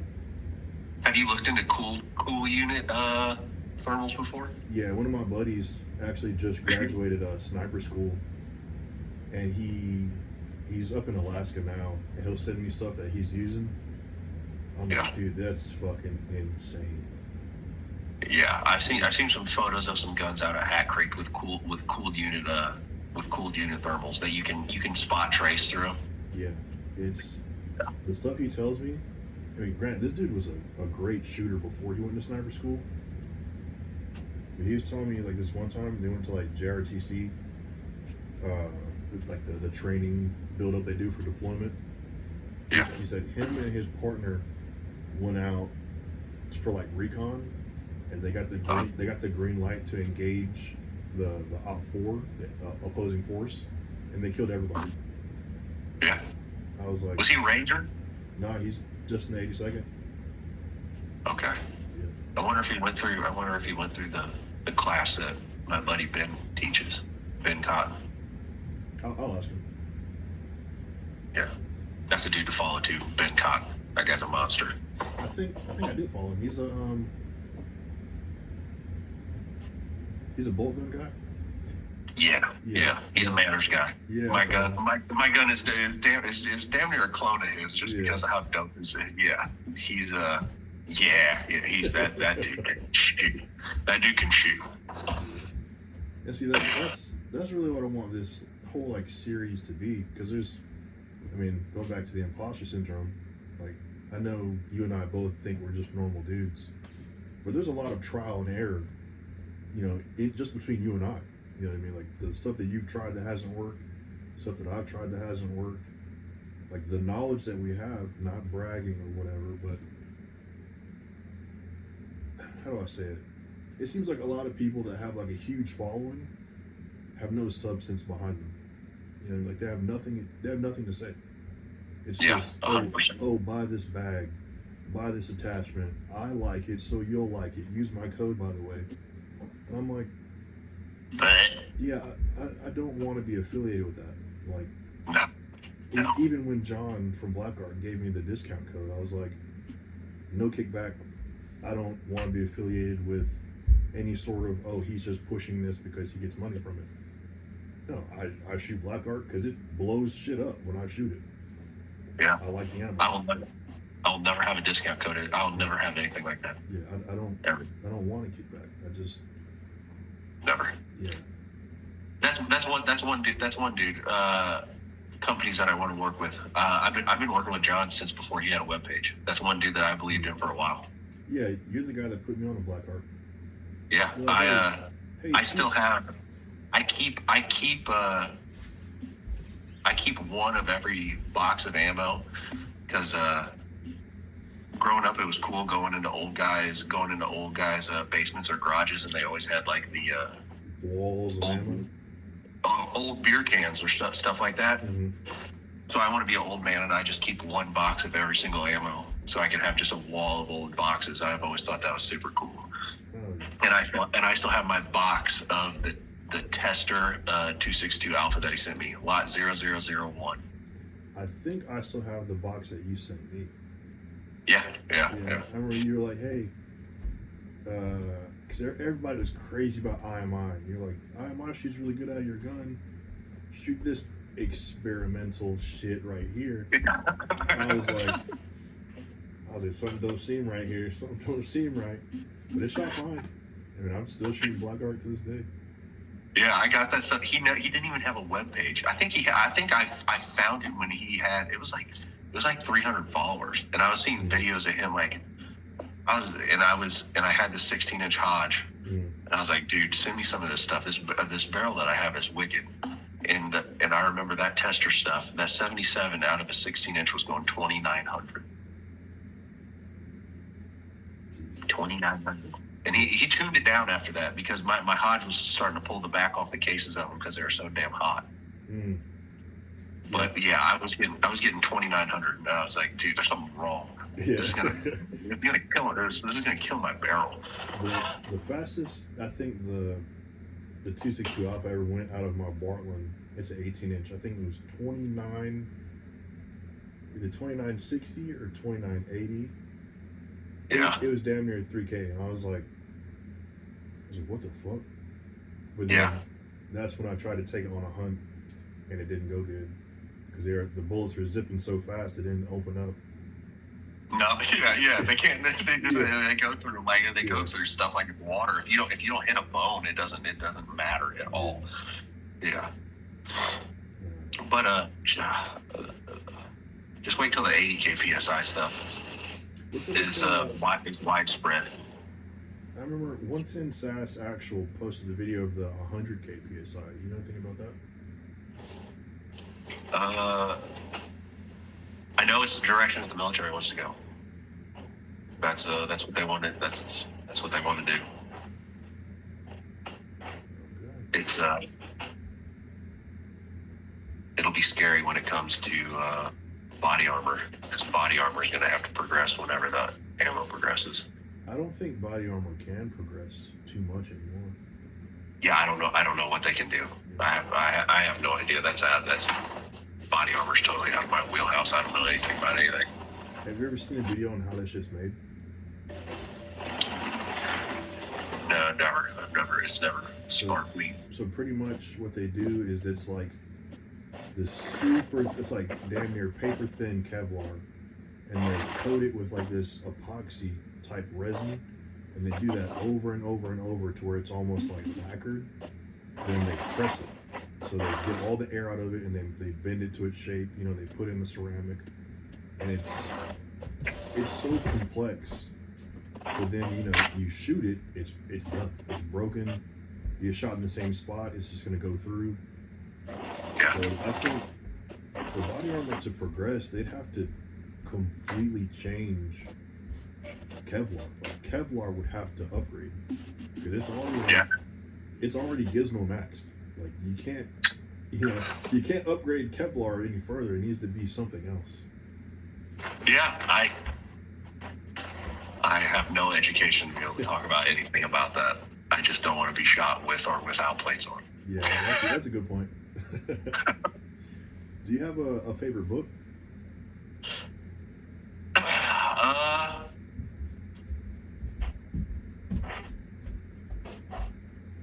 I read the original Michael Keaton's Jurassic Park when I was little. Okay, yeah. See, we're the same person. I knew it. I really like that book. I really wish they would have done the movies exactly like the books were, because they were much more. A lot of Michael Keaton's books were a lot more violent than what the movie portrayed. Yeah. But I think they knew that because of the dinosaur thing, a lot of kids were going to enjoy it, so they tapered it down a little bit. Well, it also seems like a lot of things that we think, like just because we saw them as kids doesn't mean it's a kid's movie. You know what I mean? Yeah, no, I probably didn't have any business going to the movie theater for every Jurassic Park, like 1, 2, and 3. I went to the theaters for those as a kid. Yeah. And I probably didn't have it. Even like Shrek. Shrek, it looks like a kid's movie, but it's full of adult humor. Yeah, they throw some innuendos in there, don't they? Or like, I don't know. You ever seen The Animal with Rob Schneider? No, I've never seen that. I'm not really a big movie guy. I'm really not. Well, there's like, because, you know, we have kids now. I'll be watching movies with my kids, and I'm like, I'll be laughing, and they won't be, because I understood the joke, and they're just like, ha ha ha ha ha, because I'm laughing. Yeah. But there's a lot of shit it's just animated to look childlike, but it's not for kids. Yeah. I mean, probably like what we were watching late at night when we were kids, when Adult Swim would come on. I mean, Robot Chicken. Yeah, exactly. or just like Gundam, people getting absolutely obliterated, or like something like that. Bro, random. Probably didn't have watched that one. Whatever. I remember the first time I saw Afro Samurai. Like I had always loved like Japanese stuff and Samuel L. Jackson, because I love Star Wars. I'm like, that's fucking Mace Windu that's voicing the samurai guy, or he was the ninja. You know, I'm watching the Afro Samurai, the show, and it's just titties, and I'm like, what the hell's going on? I'm trying to watch Afro Samurai, and there's boobies just jiggle physicsing all around the screen. Same as Cowboy Bebop. Cowboy Bebop. I mean, Samurai Champloo. I'm like, this ain't kid stuff. Yeah, and we were just falling asleep to it. It was just getting in our heads. Yeah, I don't have a favorite book either. It kind of seems like that's just one of those things that firearms guys do. Like, oh yeah, you must be in the books because you're into guns. I'm like, nah. The only book that I've read, and Brooks is probably gonna get mad at me because he sent me a book like a year ago. Still ain't read it. The only book that I've read since I've been an adult was The Book of Five Rings by Miyamoto Musashi. That's the only book that I'll read over and over and over. Like every other book, I'm like, no. The book Paradise Lost is good, but I'm not a book guy. Like it has to, I have to stumble upon it, find it interesting, and then get through it, and then I won't look at another one for a while. Paradise Lost is good. I just like it for the art. You talking about the Gustave Doré? No, Paradise Lost is it's a story. It's kind of about Satan. It's his life and how it progressed. It's an interesting story. Yeah, I used to be really big into like biblical lore, like Dante's Inferno. Yeah, it's kind of along the same line. Those two, but Paradise Lost and Dante's Inferno are kind of, when people talk about them, they kind of run adjacent to each other. A lot of people talk about them in the same breath. Okay. Yeah,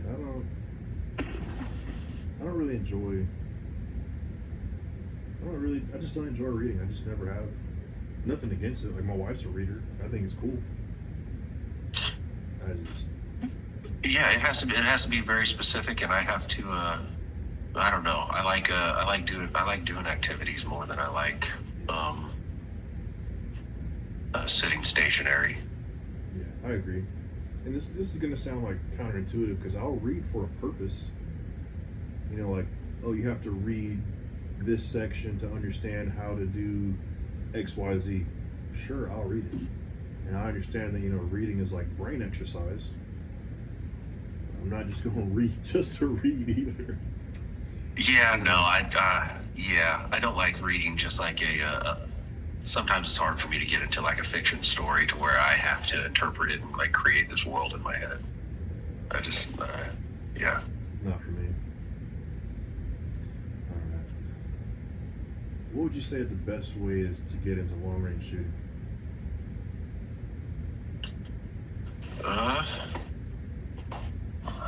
The best way to get into it. I don't know. I mean, how did I get into it? I just had when I got into it, I got into it I got into it before I had the Instagram. I got into it before I had the Instagram. watching videos of Grantham and Lucas yapping about Mark 18s when I had a 16-inch and I was shooting far. And I was just like, that, I don't know about that. That doesn't seem that fun. And then I got to shoot a gun that was that length, that wasn't made super well, and I was like, oh my gosh, this is incredibly unpleasant. I never want to shoot this gun again. I don't know. Somebody getting into long range shooting, I don't know. Get a rifle that lends itself into that, and try it out. I mean, you kind of just have to just dive into it. Maybe it might not be your thing, maybe it will, but you have a gun that can sell, so you can always resell it and take a different direction. But yeah, get that. Find a place that you can shoot what you can consider long range. I mean, you can get a lot of work done at 100 yards, but 100 yards doesn't translate to what I think long range is in every aspect. And then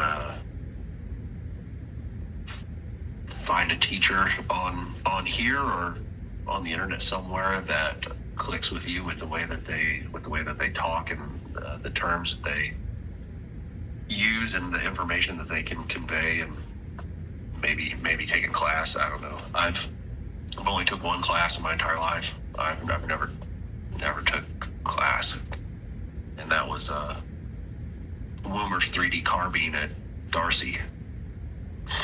And it's gotten to the point to where the instructor matters to me a lot, but also the facility is almost 50-50. Like if I'm going to travel to this place, for me personally, would it be beneficial for me to pay the travel expense, the lodging expense, the class expense to go somewhere and shoot 600 yards? No, I'm not going to pay for that. Yeah. I'm never going to do that. Unless it was like, you're shooting 600 yards, but it's like up this like 4-story building that you don't have access to normally, or it's like, yeah. Like there's like a ton of like junk cars with head plates out to 600 yards, like something that you don't normally have access to. Yeah, which I have been thinking about, trying to like go to a junkyard and maybe like scrounge up some like old Buicks to put out there. I've been considering like a couple of $300 Buicks to just put out. It's in the middle. Yeah, I've been considering it. I've actually have been a lot, but I don't. It'd probably get me in trouble somehow. So I don't know. My advice to whoever asked that question would be similar to yours. I would just go shoot a match. Yeah. Have you shot any matches? I don't think you have. Never. And this is all hindsight 2020, because like I said earlier, I spent a bunch of money that I didn't need to spend, chasing what people told me that I needed. But I think if you go shoot a match, you're instantly, as long as you're in like a chill squad, you instantly have access to 7 to 12 different rifles, completely set up differently, different manufacturers, actions, optics, suppressors, bipods, bags. Ask them to look through it. Versus, doing what I did like a retard. You buy a scope, it's not what you wanted. You bought MOA on accident instead of MIL because you didn't know the difference. Or they have a cool suppressor you didn't even know existed. So, in my opinion, if you go shoot a match, just be human. Hey, sir. Hey, man. Hey, ma'am. Can I shoot your rifle? Can I look behind it? Can I see what that's like? So, though, you don't have to spend all the money to test it out. You can just ask them. But, yeah. And that's how all the matches that I used to shoot. That's how I learned about Thunder Beast. I went to what was it? Alliance Outdoors. I went to shot a match there, and they were sponsored by Thunder Beast. And one of the guys was shooting a MRAD with a. That sucks. Yeah, he shooting an MRAD with a Ultra 9 on it, the Thunder Beast Ultra 9, and that thing was retardedly quiet. And I was like, dude, what the fuck is that? He was like, oh, this is Thunder Beast. And now I have two. Yeah. I think shooting matches, not to say that I'm one of those, go shoot matches, but the exposure that you get, it, in my opinion, it will save you money. Yeah. I mean, if you can try stuff out, I think that'll. I feel like I've maybe got lucky with all my stuff almost. So I've never really had anything outrageously bad once I started taking it fairly seriously. And I like that you said that. I didn't mean to cut you off, but I like that you said that, because a lot of people get into long range and they don't take it serious. They don't put any thought behind what they're trying to do. They don't know what their why is. They don't know what their application is. They don't know what caliber they want to shoot. They don't know what long range is for that caliber. And like you said earlier, they just want to be told, hey, go buy a Attacker 525 or a 7-35. You need a proof barrel. You need a KRG stock. Like, they just think there's a formula when they're totally missing the whole understanding behind what they're doing. Yeah. I mean, there is like certain like avenues that you could go down that are pretty easy button things that where you would probably do all right with, like getting a proof barrel and what you set up, but because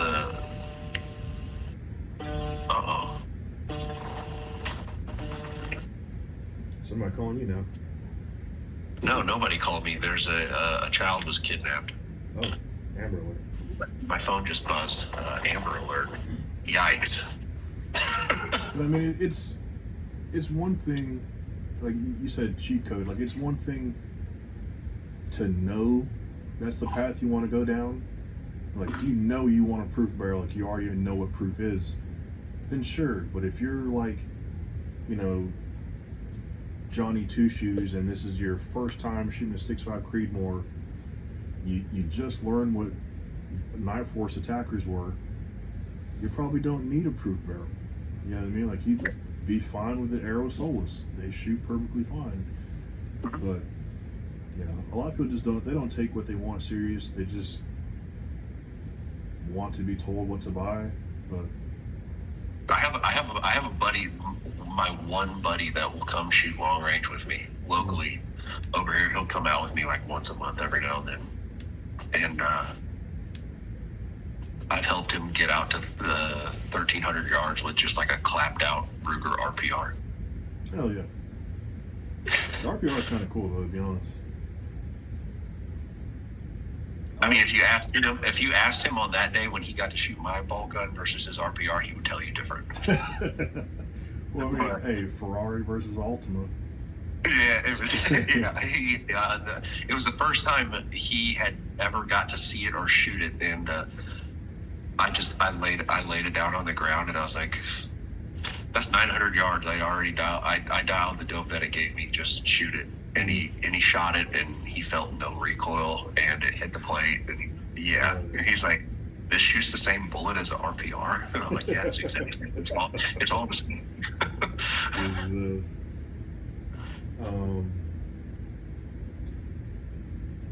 This person, I think these are all Brooks's questions coming up.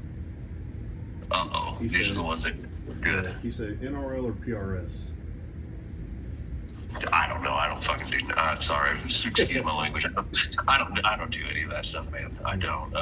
If I had to, probably NRL. But you need a teammate for that, right? I don't have friends, so that sucks. So maybe I don't know. I don't know what I would choose. NRL seems more fun to me. It also seems more practical. Yeah, and I've also heard PRS guys can be kind of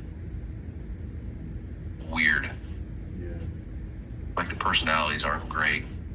The one thing I've seen and NRL might be this way, I'm not sure, but I've shot a PRS match before, and I don't like that there's no makeup shots. Like, if you miss, you miss. You move on. I don't like that aspect of shooting. Yes, there are people that can clean a stage every time, no problem. But I think for those that are getting into shooting matches, I think it's discouraging and it hurts the shooting community as a whole. Yeah. I mean, unless you go in there knowing like, hey, I'm probably gonna miss all these targets and just that's my baseline. But you're there to compete, so what real competitor does that? Just go shoot NRL. Yeah, I think it sounds more fun to me, especially if you have a dude, especially if you do like a team match or something like that, and you have a dude that you shoot with. The communication thing, like when my one buddy shows up and I actually have somebody that can spot for me, dude, it's always so much better. It's like the communication part of it, I enjoy a lot.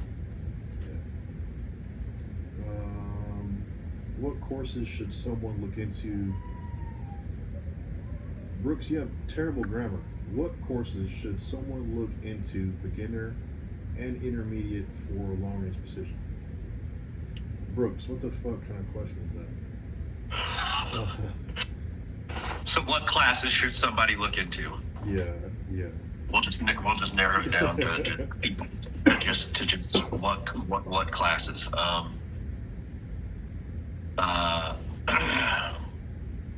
The only ones I personally look at would be I only look at Hat Creek. Yeah. Not a whole lot of any other places I feel like will give me anything that I don't already have access to. Yeah. And also, you hear a lot of Ridgeline. Go ahead. Most people will probably benefit from Ridgeline. Ridgeline would be that'd probably be good for people. I will always Woomer's great. I mean, his 3D carving course is great. I mean, it teaches you from shooting on a Connex box out to it was like 700 or 800 yards, and then he takes you inside of a house. I gained more whenever he took us inside the actual kill house than I did when we were on the Connex box shooting far, because I shoot far all the time like that. Inside the house was more beneficial, but I don't know if that's like what the question is asking for long range shooting. It's just because I never do anything inside the house, and Woomer's he's like a cat inside the house. That's what I've heard. Yeah, I heard he's fast like Delta guys. Oh, dude, I would never want him to come after me inside the house. That dude that's the only way I can explain it. That dude is like a cat inside the house. Yeah.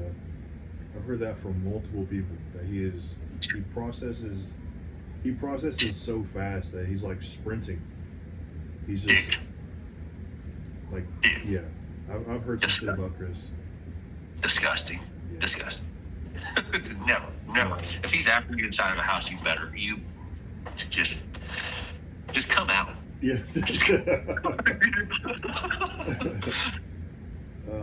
one, I don't know if you can answer. Like I said, if you don't want to answer, just let me know. It says your background and current profession. Up to you if you want to answer it. My background is I'm just a dude. I'm honestly just a dude. I have no background. I have zero background in any firearms, anything. The blurring my face. We're blurring the face in this, correct? Yes. Yeah, the blurring the face thing. I was never in the military. I was never a cop. I've never done anything like that. The face blurring thing happened when I made the Instagram and started posting gun stuff. I was working at a private air hangar that did have military contracts with foreign military people, and my boss at the time, he was a hunter and he enjoyed seeing some of my videos and picking my brain about that. But he was like, some of these militaries will look into the people that work at the air hangar.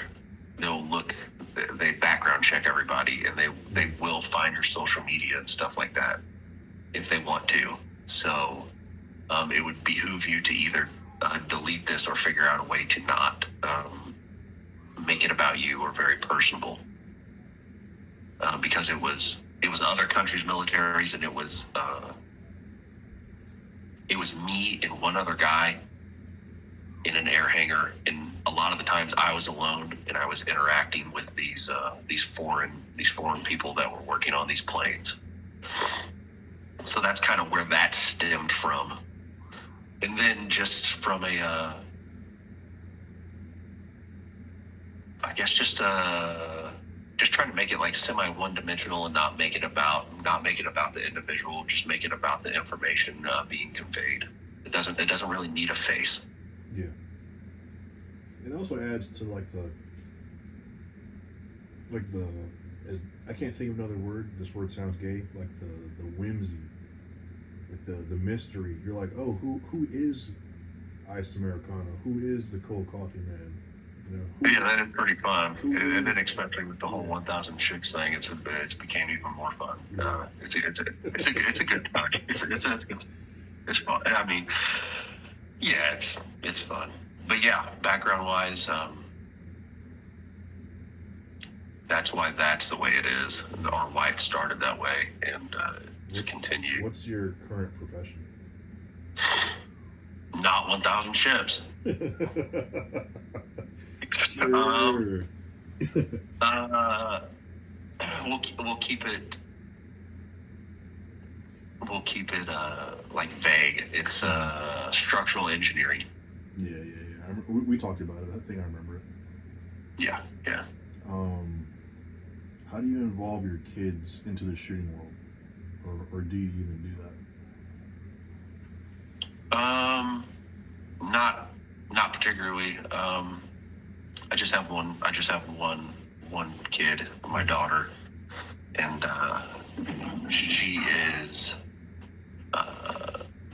she's a special needs child. So really, she's around guns. I'm not afraid for her to be around guns. I'm afraid of her being around guns that have live ammunition in them. I'm not afraid of her being around hunks of metal that can do nothing to her. Yeah. And she understands some basic concepts.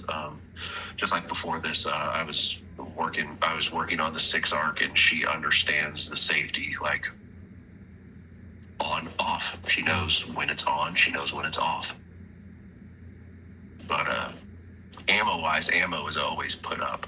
I'm always working on so many guns. They're kind of out and about. Is that incriminating? No. I mean, I'm always working on gun. I'm always working on stuff, and I'm always tinkering on stuff. So stuff can be out. So she's like around it, but I don't see any problem with her being around hunks of metal.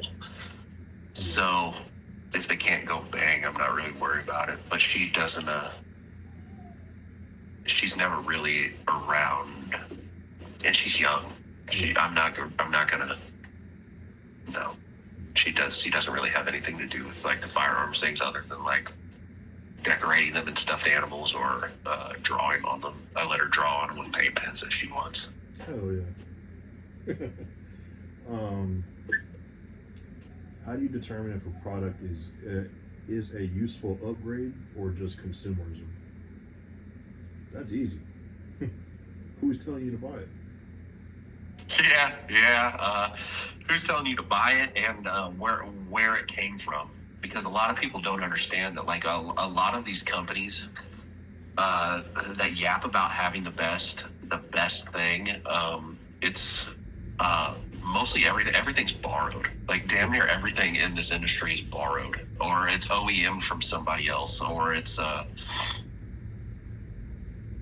like to really figure out where it came from, because like just because it has their label on it doesn't mean that they did nothing, right? Yeah, it's just the people that they bought, yeah, the people that they actually got it from laser engraved it on there. So figure out where it came from, and where it came from's reputation. And also there's like what Bruiser says all the time, like, what does this actually solve? Like now with the proliferation of, weapon-mounted laser rangefinders, you see them everywhere.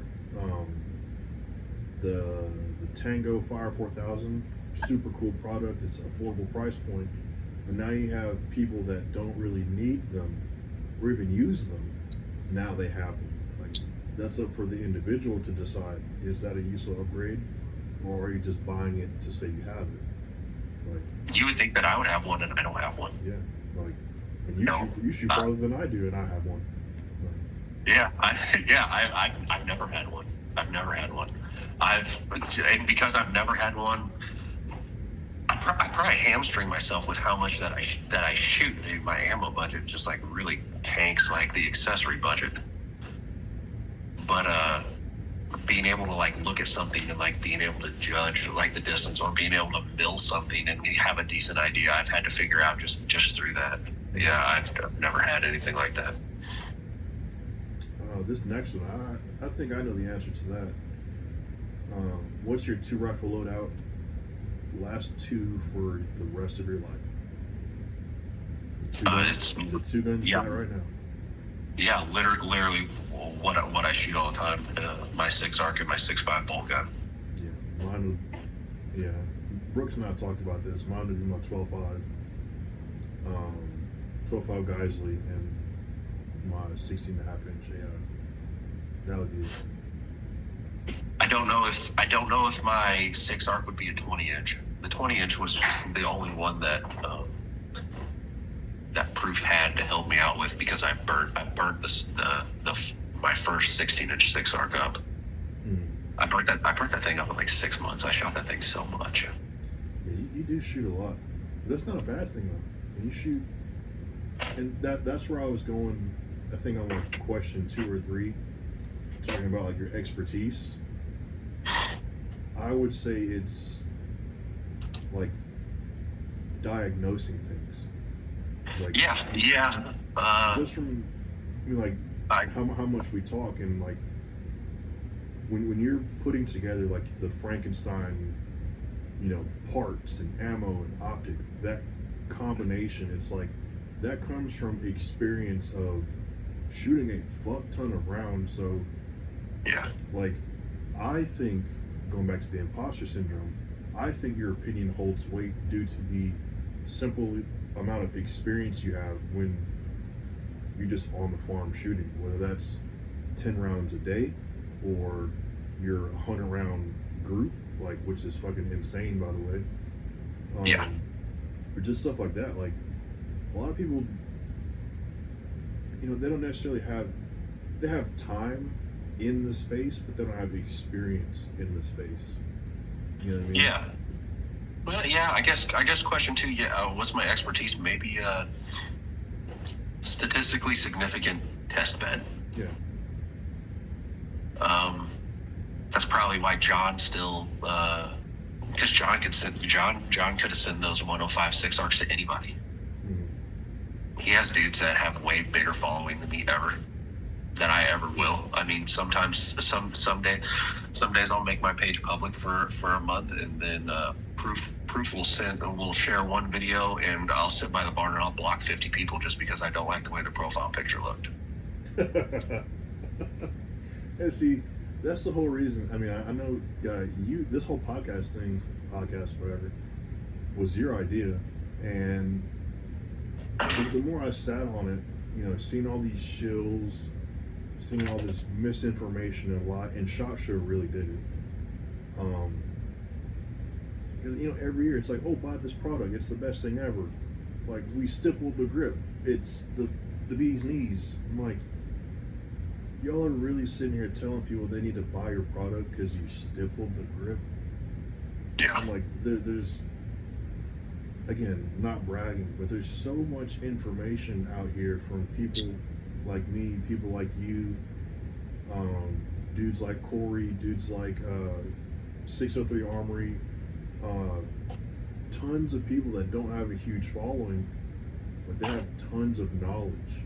So that's what I want this whole thing to be. It's just normal dudes that know what the fuck they're talking about, not these dudes that have 200,000 subscribers or 200,000 followers and they're like, oh yeah, buy this bag, I helped collab with it, I get a kickback, by the way. Like,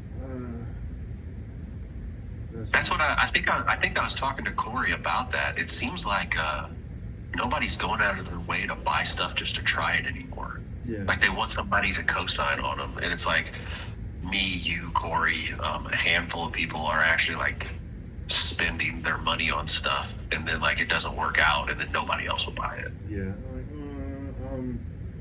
I had this talk with my wife the other day, and I was like, you know what? I think this is the first time in a long time that I can confidently say, like,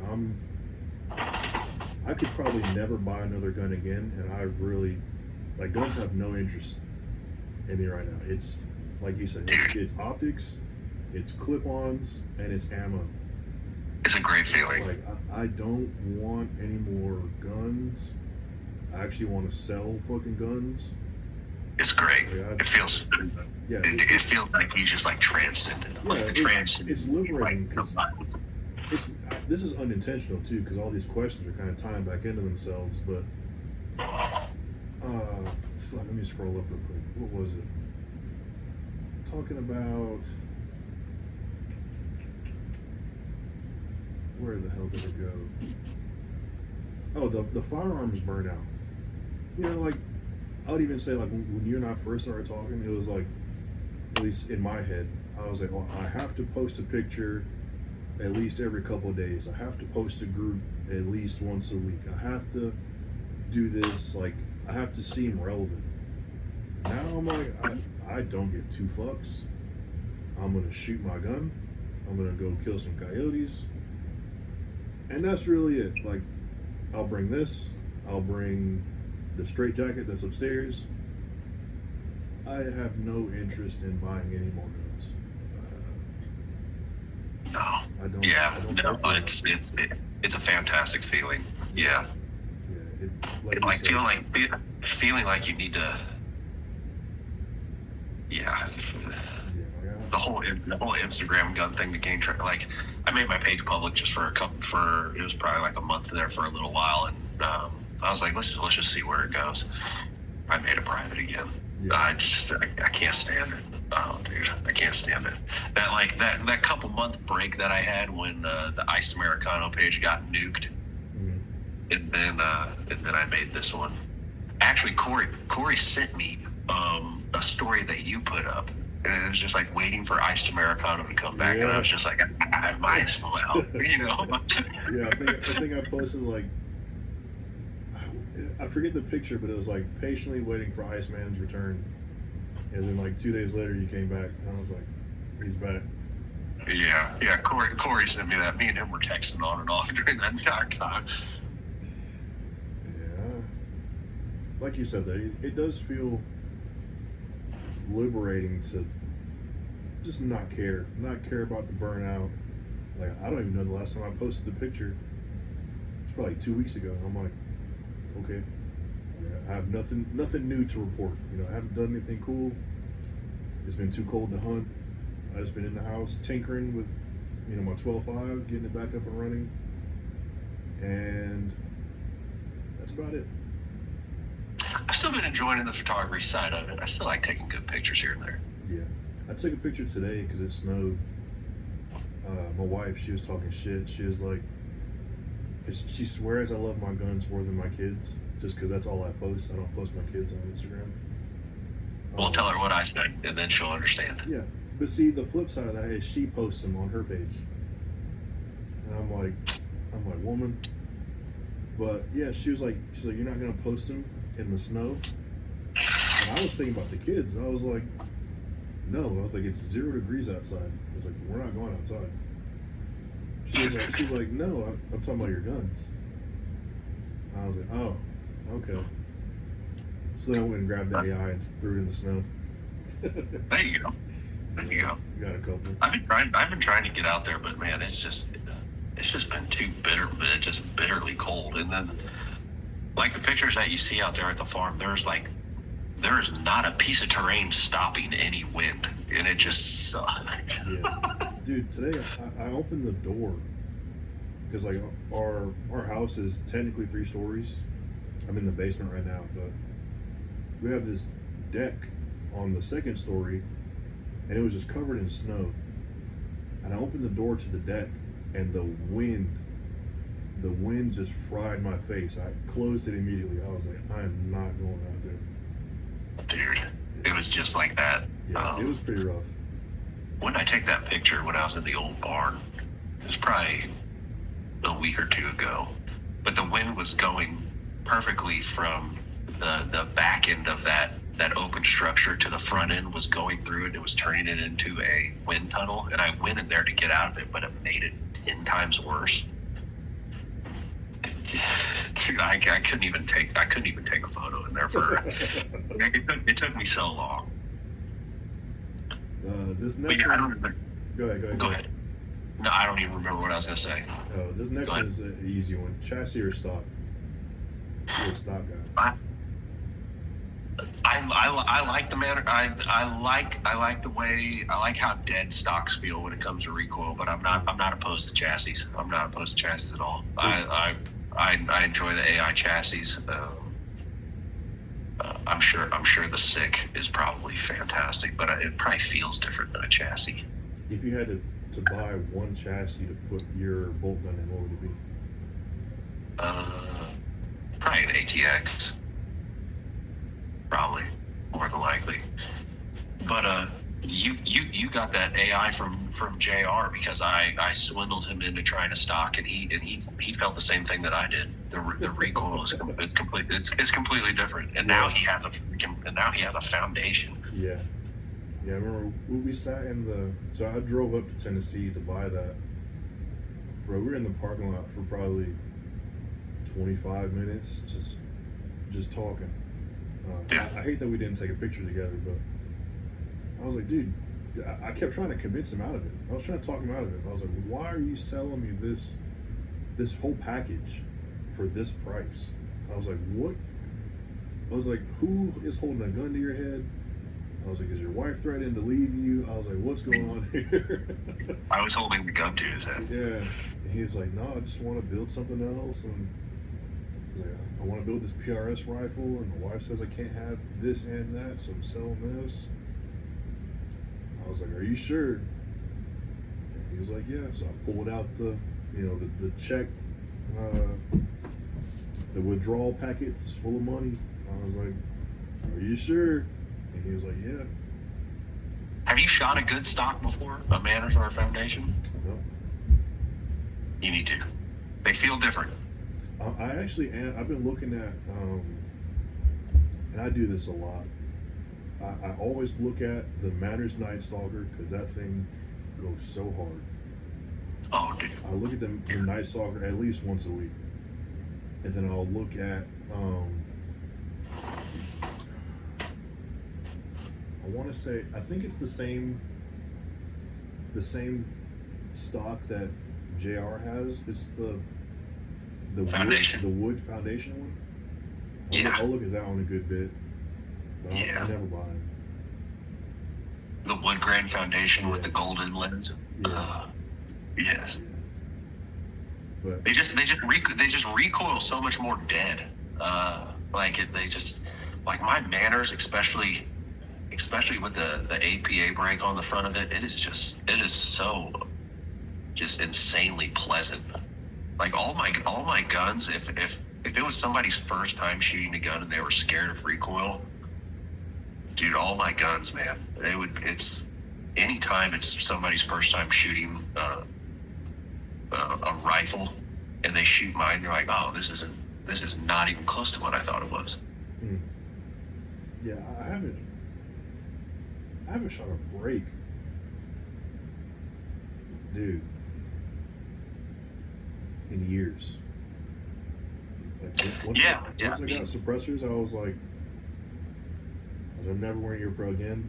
I'm never dealing with the bark of a brake ever again. I just don't do it.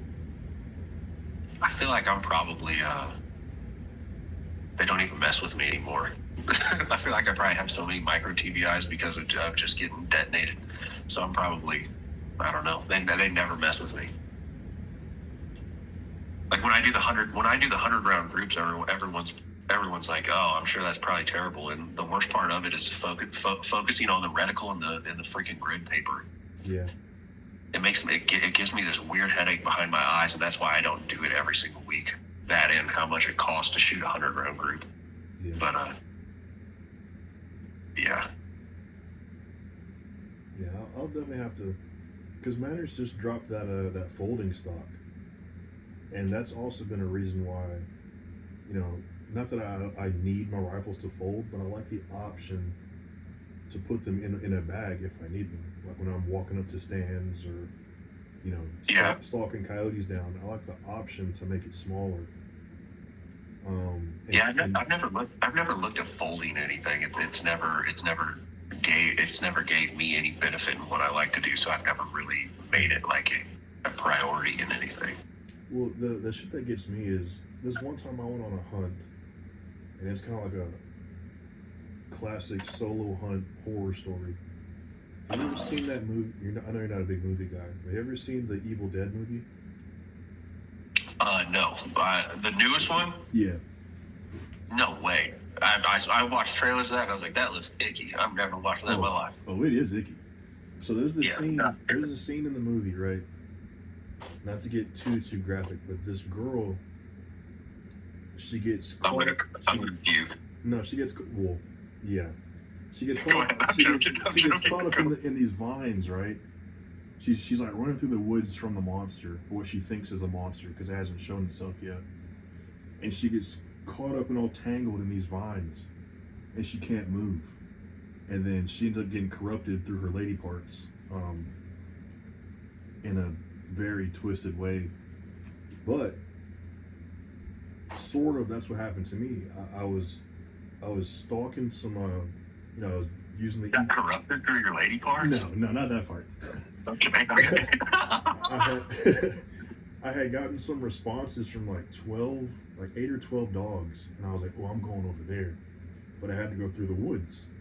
And at the time, I just had thermal. So I could see that there was like low-hanging stuff, but it was so cold that I couldn't really tell what it was. So I was like, oh, those are just branches. I can just move them out the way. So I had my, at the time I had my Arrow Solus on the tripod, and I'm just walking through, get the tripod as small as it'll go, and I'm trying to go through the woods, and I'm just getting tangled in fucking vines, like, and I get like legit stuck. And I'm getting corrupted, bro. So I'm stuck in these vines, and I don't know if you do this, but I think about myself in third person sometimes. I'll be like, Spurgeon ain't getting stuck in no fucking vines. So I start trying to rip the vines, like trying to muscle through them, and I get more stuck.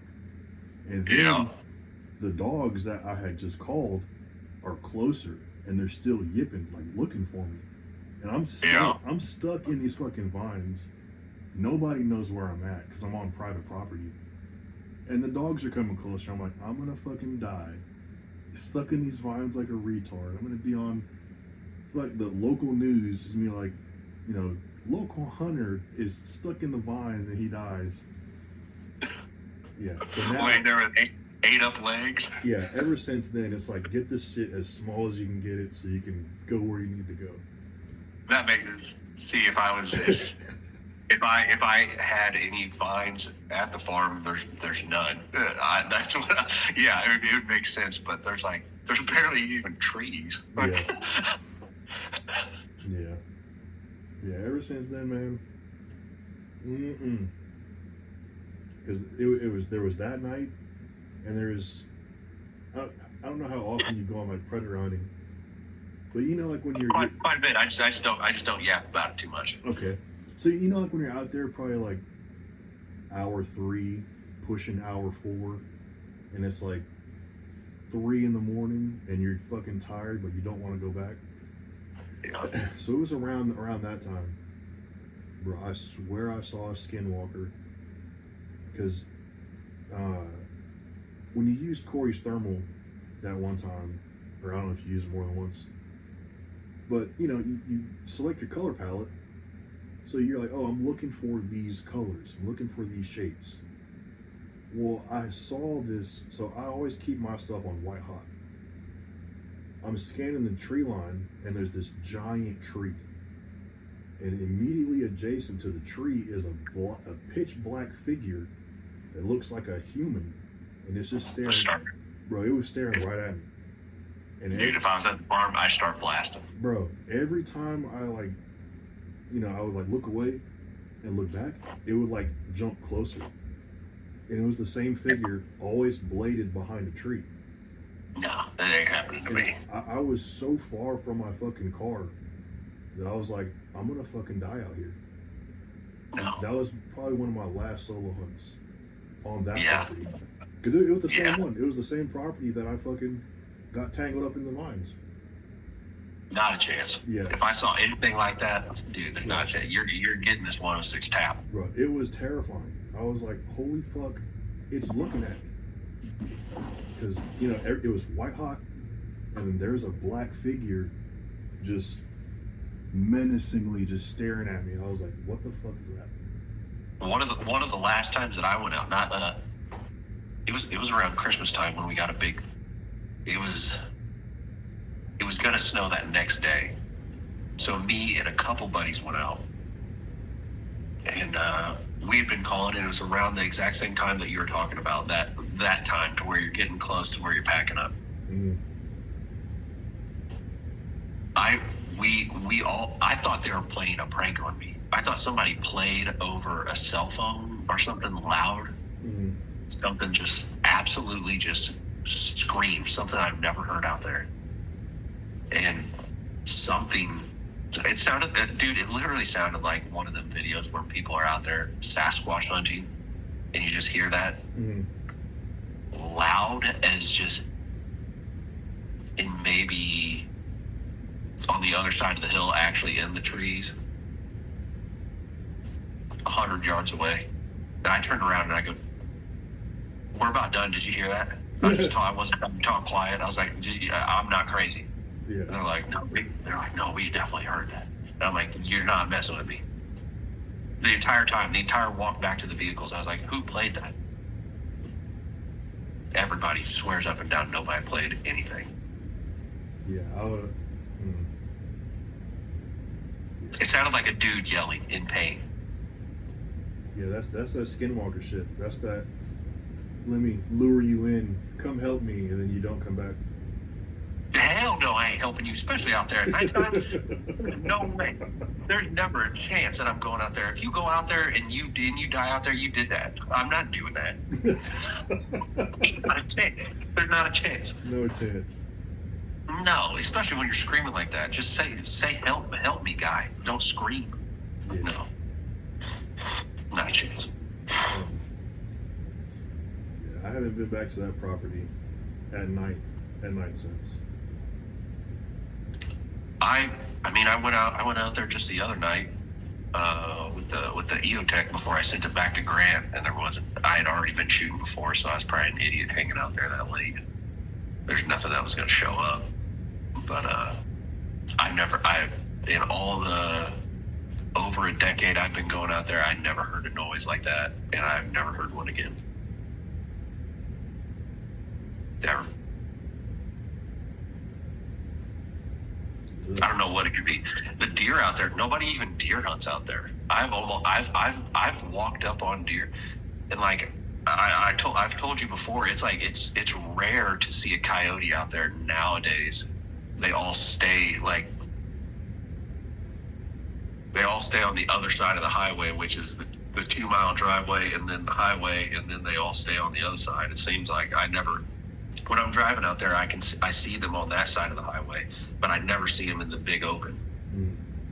And the deer out at the farm, they just it's like a deer sanctuary because nobody hunts them. I've been close enough to where I can throw rocks and hit them.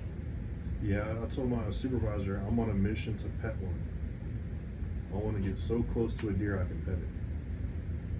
I think if I tried hard enough, especially if I put up a feeder, I could get there pretty easy. Yeah. Because they're not the smallest animals. No, they have. I've been driving down the driveway, and there's been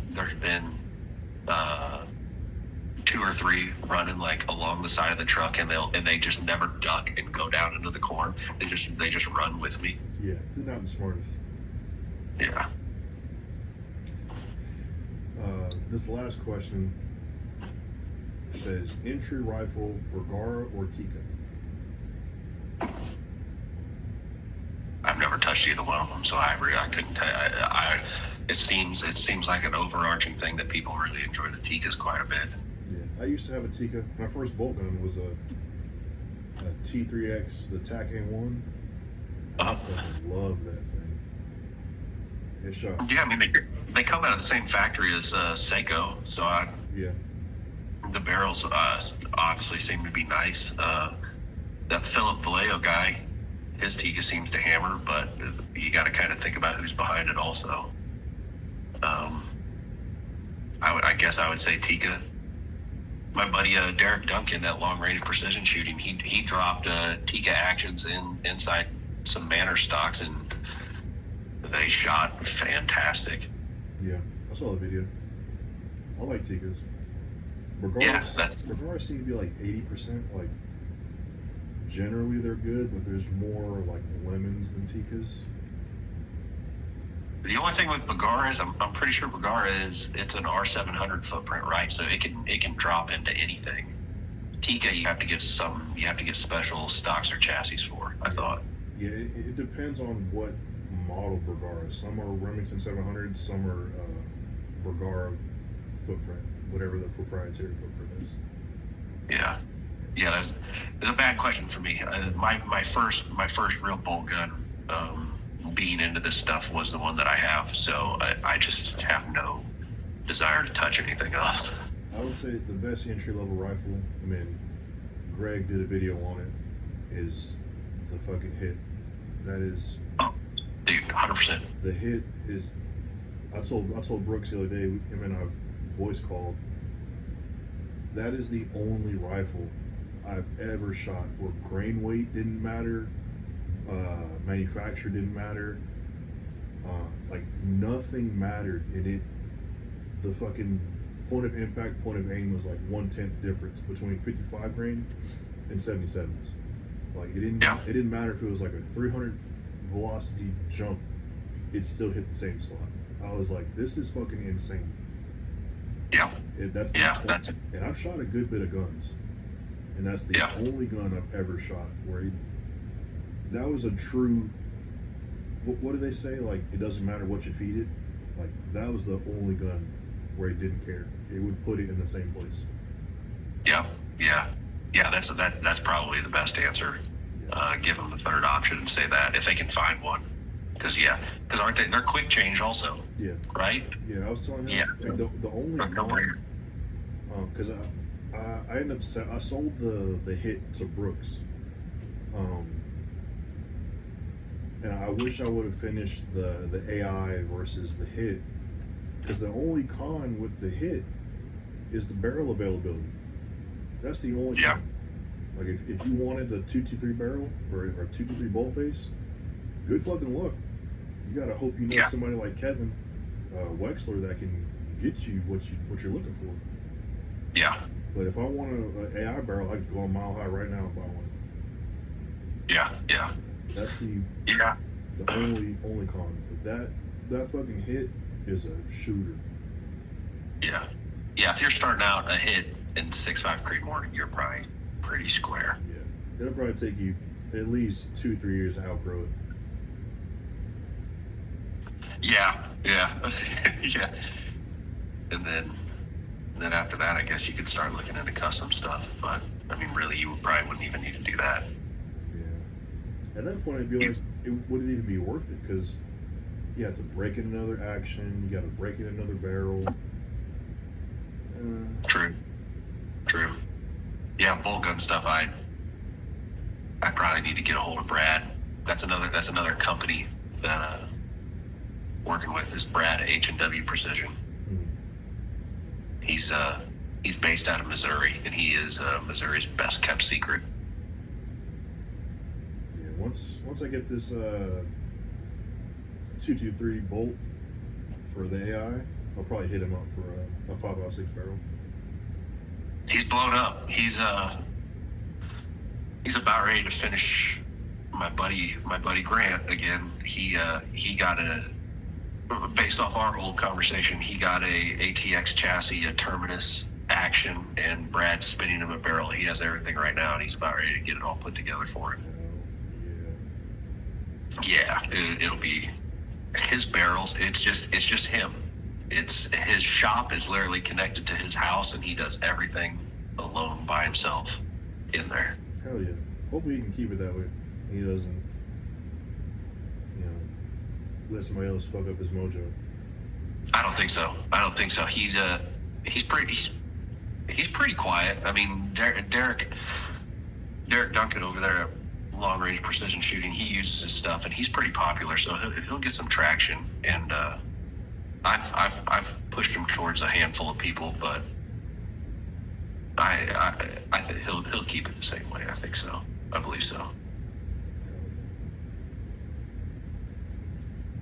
That was an eye-opening experience. I drove all that way to watch him put it together, and I should be the first person to shoot my bolt gun after it was done. And I watched him laser engrave it and put it together. And the first 5 shots out of it was like a .4, and it was off a windowsill in a bag. Jesus. I've never messed with like custom bolt guns before ever in my life. That was the first one I ever shot ever. I'd only ever shot gas guns, and I did that. And I looked at him like he was retarded. And he looked at me, and he just sat there. He's like, yeah, that's what I expected to do. See, that's the kind of shit that I like. I like people that are so passionate about their little niche, their little slice of life. Yeah. Like, it's like, yeah, this is normal. It didn't even phase him. Like, it didn't at all. Here's a 5-shot .4. That's normal. And brand new, just laser engraved in front of me. Yeah. Yeah. That's like, no, wasn't broken, wasn't anything. He had an Arkin scope that he floats around on different guns in a mount. Just to test fire different guns. Like, he'll take it, put it on the next one. When he's done, put it on the next one, so he can test fire it. It was the first 7 shots. I just lied. He shot twice. He shot once and he did a couple clicks. He shot another time and he did a couple clicks, and then he goes, "All right, group it. Shoot the next 5." Still, .4 off a windowsill. That's insane.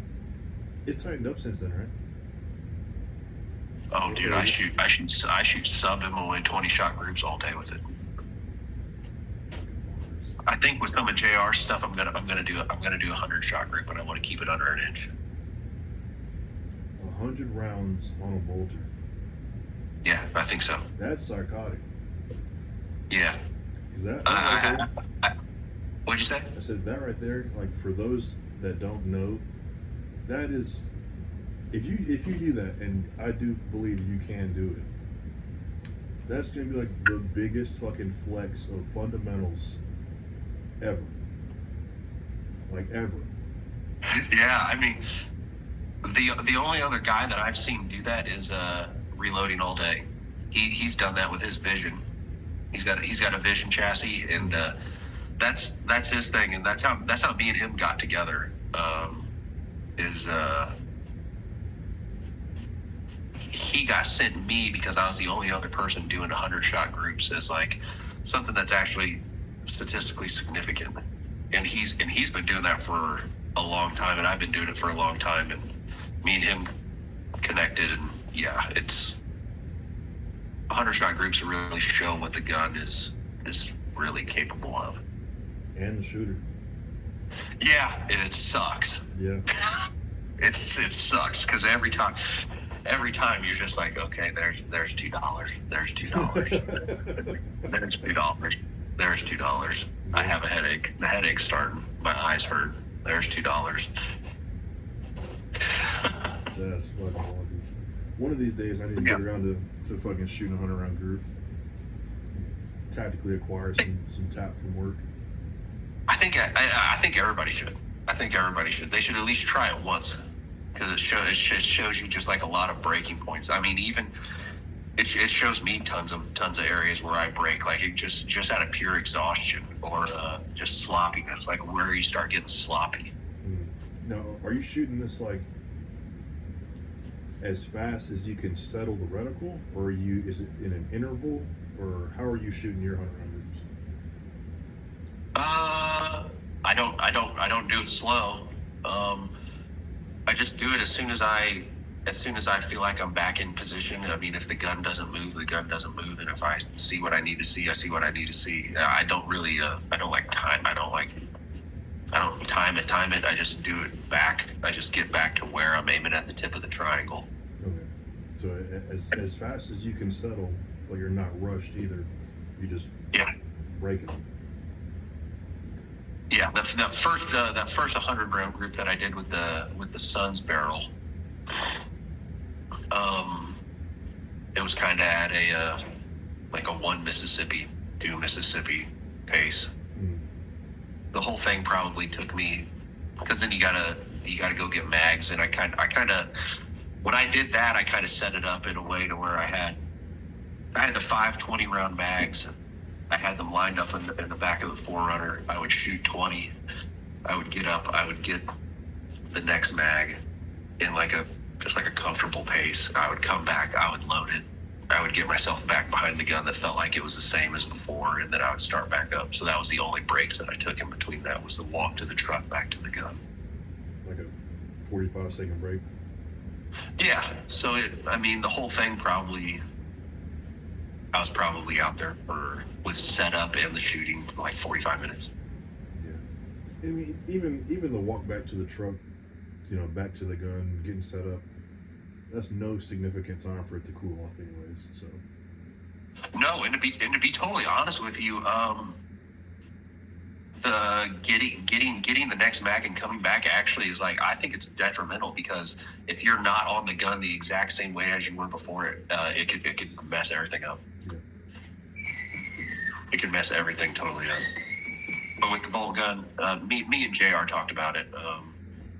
In one of these batches of ammo he sends me, I think a 100 round group with the bolt gun is going to be necessary in keeping it under an inch. I'm gonna add 10 for You have to. Although I don't like. I like tap. I might try it with like the 6.5 Creedmoor tap, because the 308 tap that we shoot, I don't know. I'm not the biggest fan. It's like a 0.7 to 0.9 kind of ammo. It's stuff you would expect out of a gasser, but not a bolter. You know what I mean? Yeah. If you do that, if you do a 100 round group, I would get some, and you're just going to shoot some factory ammo, I would get some Federal loaded burger. I've seen those. Those are on Expert Wars, I think. I was getting all my factory stuff from SG ammo, because that gun really likes Federal's 130 grain burgers. Okay. From Federal. I don't think I ever shot a burger, to be honest. What a shame. Yeah. Now that I say it, because I went from 5.56 and it was all black arc. It was IMI when I was competing, and then black arc at the tail end of my competition time, and then all black arc, and then black arc for hunting. Yeah. And then now I'm shooting tap because of work. It's like it's pretty much all been Hornady. Yeah. I've probably, for 5.56, especially in that year when I was only shooting the 16-inch shot, I've probably shot every heavy grain weight 5.56 in existence. I can't even think of one that I didn't. Yeah, the only brand that I ventured out was when you showed me those TTSX, the Barnes. Dude, Barnes is. Those are some critter killers right there. Dude, the 70 grain TSX in a 5.56 gun is just, it is the murder bullet. Yeah, It is I still show people that video because when they're like, you hunt with 5.56, and why people down here think you can't do anything effective with 5.56 just baffles me. But you want to use a 5.56 on a person, like the intellectual consistency down here, just it ain't. Dude. But It's the boomer mindset. It's that 30.6 brain. I'll show them that deer video where it went from its like shoulder to its ass out the other side. I'm like, dude, it retained 99% of the bullet weight. I'm like, this is what it did to a deer, all muscle. Like, you think it won't drop a human? Like, dude, it's. I'm like, you think it won't drop a coyote? And you're trying to shoot a coyote with 175 grain 308? Like, y'all are retarded. Yeah. Dude, yeah. I've sold a lot of 5.56 ammo because I don't shoot it, but I haven't sold any of my barns. Reasonably so. And they just released that they're doing their 6-ARC finally. I saw that. A 90 grain TSX. Yeah. Dude. John needs to load that in the 6-ARC case. That'd be a death pill right there. I don't think I'm allowed to say anything. Okay. I got the answer though. It's all good. Yeah, that's a death. That's the kiss of death right there. Oh yeah. Well, a 90 grain bullet inside a regular brass, I mean, that's going probably easy 2800. If you put an NAS in that stuff and you load it hot, I'm sure you could get it into the 3000s, 3100. Oh, crap. Probably very easy. I remember the first time I took, before I traded my 6-ARC. Terrible mistake. Yeah. Again, all hindsight 2020. You need to have 1,000 ships build you another 6-ARC. Although, a 6-ARC bolter does have my interest right now. Yeah, because you can get it really close to something like a 6BR or something like that. Yeah, and you can run the bullets hot. But have factory available ammunition also. Yes. But yeah, the first time I shot my 6-ARC at Coleman's Creek, I had the down defense that I had a fuck ton of rounds on. You know, I'm smacking the plates like 300, and you know what that sounds like. Then I shot the 6-ARC at it, and I was like, what the hell? Dude, it's a... You know, when you're first getting into shooting, right, everybody's chasing velocity. And, oh, this bullet's going so fast, it should do more damage. But then I shot the 6-ARC, and it was going like 300 feet slower a second. It was like, boom! I was like... Kinetic energy. I was like, excuse me? And then if you miss, it's like a 308 hit the ground. It's like a fucking armadillo is just tossing up dirt. But a 5.56, it's like this little explosion. I had only ever shot 5.56 far, and I always said I was never going to switch. I only shot 5.56. Never had a bolt gun, never had anything. That's all I ever did. And then I convinced myself to do the 6-ARC, and the first day that it was finally built, the 16-inch proof one, I zeroed it, and I told myself, I'm actually going to test this. I'm going to zero it, and then I'm instantly going to go to 1,000 and put it in dope. And I went 17 for 20 on a C-zone at 1,000. Yeah, I remember that day we were talking about, I forget how the conversation started, but you were like, I will never spend that kind of money on an inferior cartridge. And you were talking about 5.56. I was like, never. Damn. And I haven't. For what I like doing, I haven't shot 5.56 in over a year. I haven't shot one. I mean, it makes sense. Just for what I like doing. Yeah. I mean, I'm sure there's... If I shoot a groundhog with some 5.56, that shit will explode. I miss some. There's people. Some 6-ARC. I shot, dude. That time that we heard. No, it was 2 weekends before the Sasquatch night. I shot it was another dead night. and I had the clip IR, and it was coming towards that time where you're not seeing anything, you're going to load up, and I saw a possum, and it was at 400 yards. And with a 106 tap at 400 yards, I shot it. I was aiming at its head, and I guess there might have been a little bit of wind or something. But I hit it in its neck, I decapitated it, and then it shit itself. Jesus Christ. The tap, it was like, I don't know what the tap did. But yeah, it just totally just like split it, and then it shit.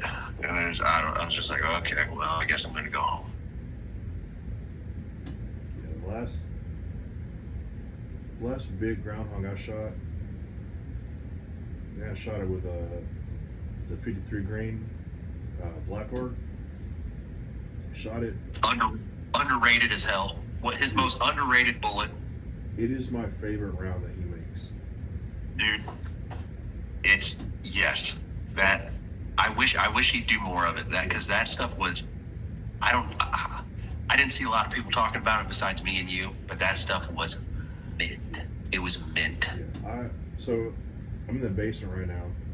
Upstairs, like probably about 30 feet that way, there's my like dining room table. From my dining room table, I can see my entire backyard, and there's a groundhog den to the like 10 o'clock from the window. One day during the summer last year, or this past summer, this giant groundhog comes out, and I can see it chewing the cables to my shed outside. So I tell the wife, I'm like, hey, go grab the rifle, stick it out the window, shoot it in its like neck area, like right above the shoulder. It does similar to what the Barnes did, you know, the same path. Shot him in the neck. It deleted everything. It turned it into just a chewed up mess. It just exploded inside of that groundhog. Yes. Yeah, I love that 53 grain. I wish he'd make more of it. I would consider shooting 5.56 a little bit more again if he did. Yeah, every time. So this new batch, that the casings that he got in, I was like, dude, where the 53s at, man? He was like, oh, you know, we got orders of the 262 Alpha. We got to fill those. And I'm like, dude, the 53s, so good. I don't think the demand's there. I don't think people understand. People just see 77 grain, and they gravitate towards that. Yeah, they don't know what they're shooting. I'm like, you're shooting match bullets. Like, yeah, it'll poke holes in people. You know, if you shoot them in the sternum, it's sure the bullet will expand.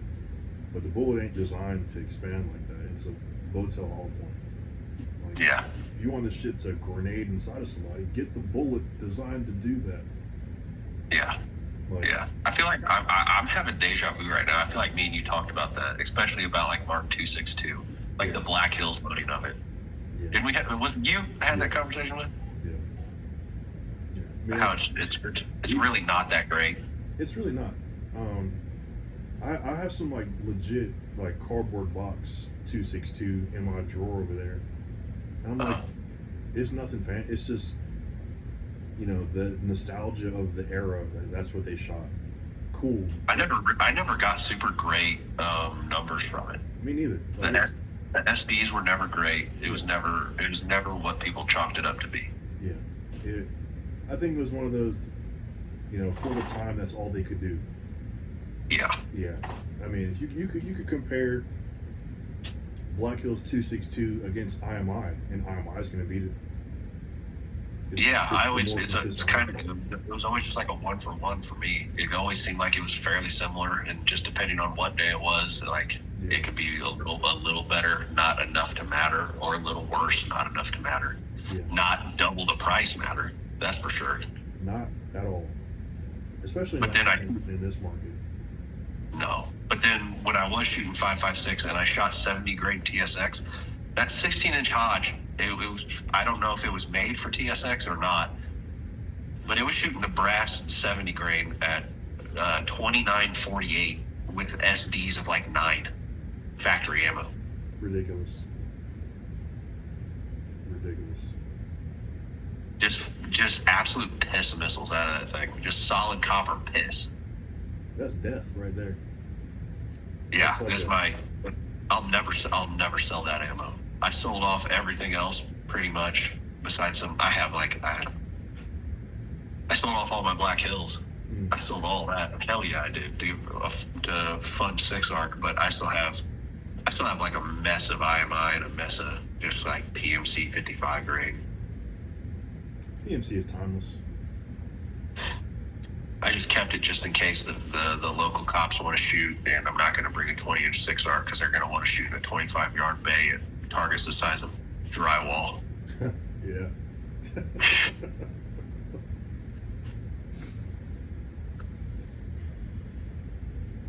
But is there any more questions? No, that's oh wait, no. Yeah, that's it. Yeah, that's all. This was wild, man. Yeah. First time imposter syndrome, for sure. Yeah, I deal with that shit daily, man. I don't like it. I'm kind of an island. I'm alone so much. I mean, my day job, I'm alone most of the time. When I go shoot, I'm alone most of the time. So yeah, I guess it maybe it's hard to get imposter syndrome when you're alone all the time. That's a good point. Yeah, I'm pretty much like, unless I'm, like down here tinkering, or I'm like playing arc raiders with people I work with, like I'm pretty much never alone. Between the wife, the kids, my dad, work, I'm pretty much always dealing with somebody that I feel like is scrutinizing every move that I make, and I feel like it's not good enough. Yeah. I guess maybe sometimes that happens. I mean, I am around my family a good bit, but that's really it. I mean, yeah, most of my like day job career paths, I was alone. Like when we talked about the airport, I was the one other guy that I was with besides the foreigners all the time. He kind of cut in and out since he was the boss, whatever he wanted. So there was days that I was there's weeks where I was alone in a giant air hangar with planes in it, and I would just sit there and twiddle my thumbs. I mean, I would open up the hangar doors and sit and watch planes land and take off with my morning Americano. You still drink coffee? Yeah, that's what was in this. Now it's just a Zen carcasses because I've almost killed an entire puck during all this.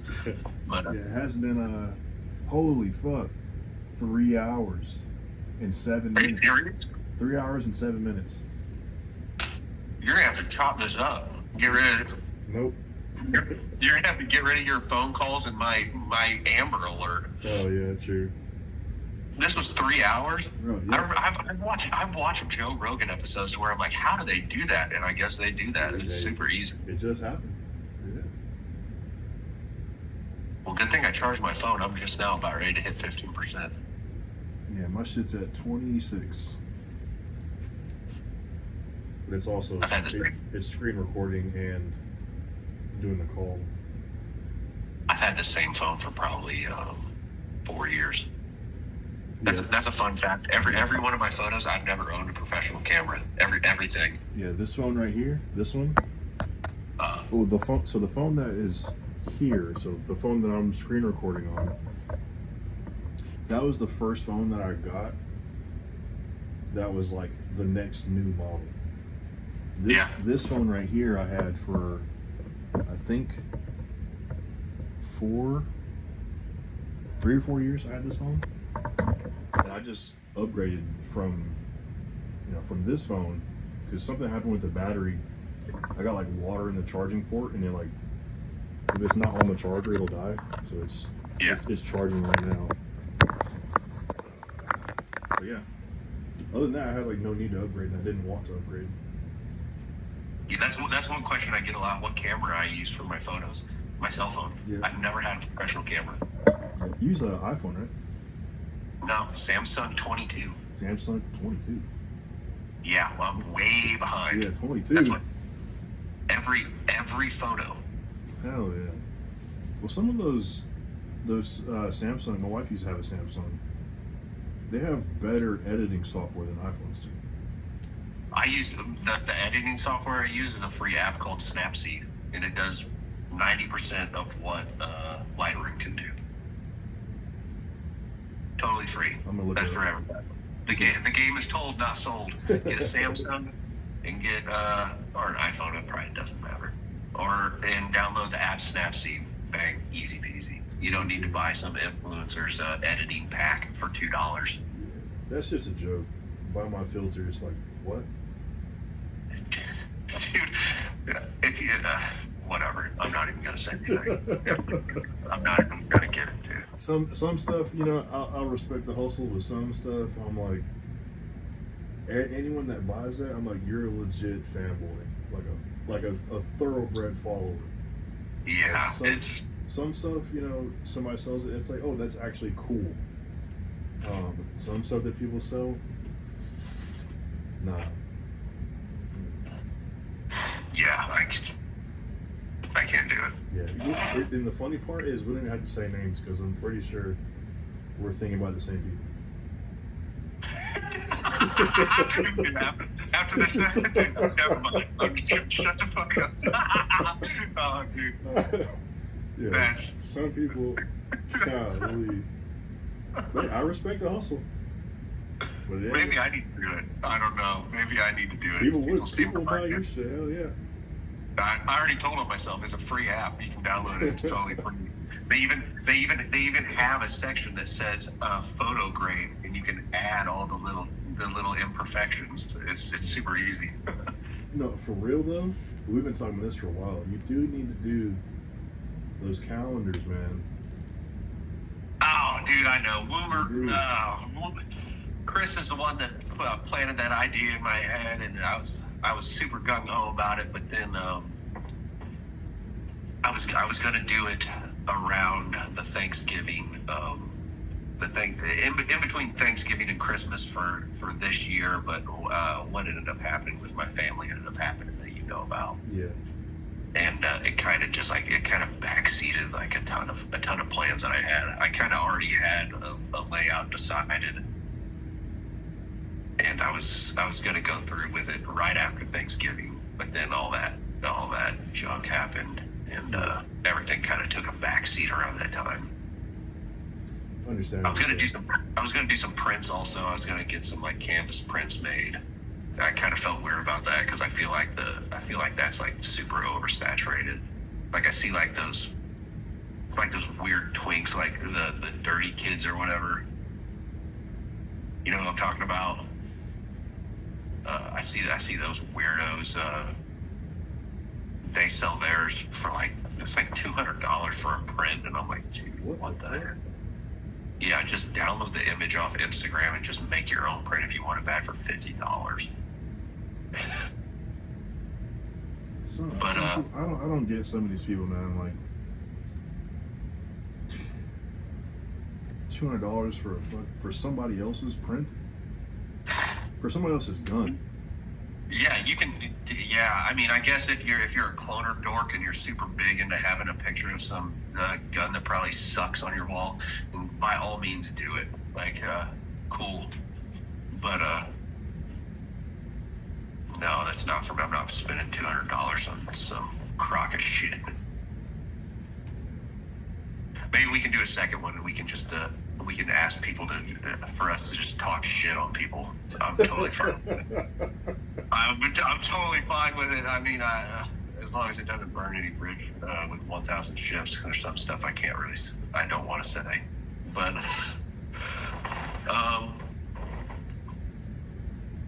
yeah, I have some stuff coming out with Woomer. That's kind of along those lines. I don't know how much he wants me to talk about it, and I don't want to bother him with people asking him questions, but he teased a little image the other day. I don't know if you saw it or yeah. I know Nick saw it. Brooks. I can't remember his last name. He asked me, but I don't know how much I'm supposed to say about it. But me and Woomer have some stuff coming that'll kind of get me out there a little bit. Yeah, you definitely. I know you'd be fighting the algorithm but you're definitely one of the people I think needs more. You deserve more of a following than the following that you have.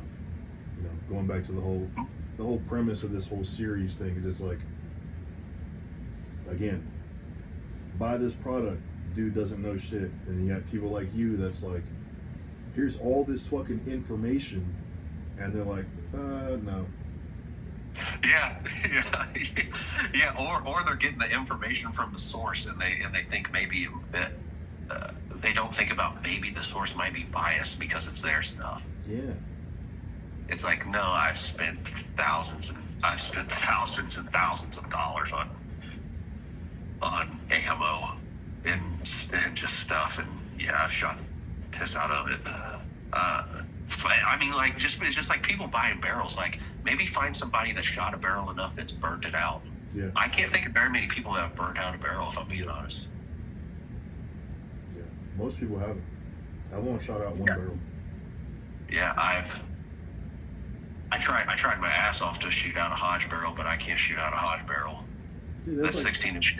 It was like it should be 80,000 rounds, or what was Mark Smith's round? It was like 60,000 rounds or some shit. Yeah, his 14.5 Hodge, it got up over 40. Yeah, I mean, even that 50 cents a round, which is in this economy not a thing. That's still $20,000. Yeah, he didn't, and that's not what he shot. He shot all full power 5.6 out of with probably 90% suppressed. Yeah, insane. Yeah. Insane. Yeah, my 16 inch, it was shooting as fast as it was, and you'd think you'd have some premature barrel death with the velocities, but it has over 11,000 on it, and it actually had a remanufactured round blow up in it, and it still is. I could take it out right now and I could shoot it and it'd be fine. Yeah, the only round I ever had blow up was that Seekins episode that I had.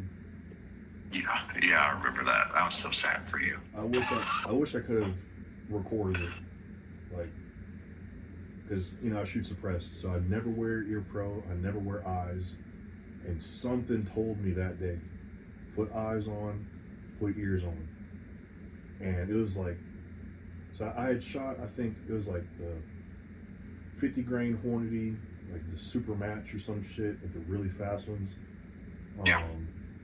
53 grain tap, I shot 53 grain Black Arc, and then it was the last round of the 10 round group. It fucking boom. I moved so fast away from that gun.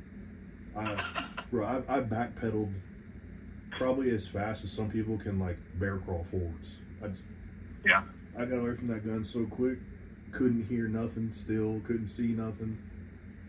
And I looked down, the fucking bolt handles on the ground, the mag of the gun exploded, and the follower was tilted down into the magazine. It was wild. Yeah, that's the worst one. It was wild. I remember you sending me photos of the bolt handle getting sheared off, and I was like, dude. And somehow the shit still groups well. It still shoots. That's how my Hodge was with that. I had that remanufactured round. It, like, the bullet still came out of the barrel, but the case blew up, and the back end where the primer goes in jumped over my bolt, over the gas key, and mated itself up in the channel of my charging handle and the gas key. And it kept it back. I couldn't get the gun apart. So I was out there on all those acres by myself, cussing this gun out, trying to get it apart, screaming. And I eventually I always have like a little toolbox. It's a Trijicon SRO case that I keep all my tools in, like little field tools. Mm-hmm. And I actually took out an eyeglasses little jeweler set screw thing, like a screwdriver, and I took I took this little hammer and I had to sit there and I had to chisel that brass that made it itself out, because I could not get it out any other way until I got it little enough to be able to actually fish it out. And then I took it back to 100 yards and I grouped it and it grouped bad. And I was like, wow, it just killed this gun. I didn't know if it damaged the gun, because the upper that's in it's an old original Hodge Mod 1 that they don't make them anymore. It's back during his first batch.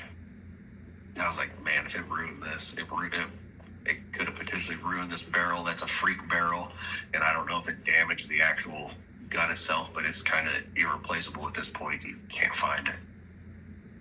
So I took it home. I scrub cleaned it, and then I took it back out the weekend after, and it's like it healed itself. It's fine. Yeah, I had to go into the hyperbolic time chamber. Yeah, yeah. Whatever I did, scrubbing it with that nylon brush and deep cleaning it, it went back to fine. It's sitting over there in the case. I'll probably when I die, I'll get buried with that rifle. I'll never get rid of that thing. That thing was a pretty special gift. Well, I don't want to end it, but my phone's on 10% now. I'm at 12. It's dying rapidly. It was on 26. Now it's on 10. Yeah, I don't know what happened. I don't know how it beat me now, but because I'm not doing everything else. That's probably why. But I fucking... This was fun. I'm not gonna lie. I think this is gonna be good. Yeah, I think this will be good. If you want to do this again, I'll do this again with you for sure, and we can yap about whatever. We can do whatever. Maybe do like, this was like random general questions, like stuff from parenting advice all the way to, I don't know, how like the path to precision. Like maybe we could do one that's like, this is about ammo, or this is about rifles, or what's your thought process into building a rifle, and all the questions are for that one topic. Yeah, I think if we're talking about building a rifle, maybe I could have an idea. All right, brother. I'm gonna end it here. Yeah, I appreciate it. Yeah, thanks for answering the call, man. And I mean, shit, this whole thing was your idea, so yes, thanks for pushing me to do it. And hopefully they listen to the whole 3 hours and 22 minutes. We'll see. I mean, I'm already sick of myself, so I could imagine a handful of people would probably be sick of it too. So we'll see. All right, brother. I'm gonna let you go. All right. All righty. All right, brother. I thank you, man. I'll see you, and I'm sure we'll talk here in about 5 minutes. Yeah.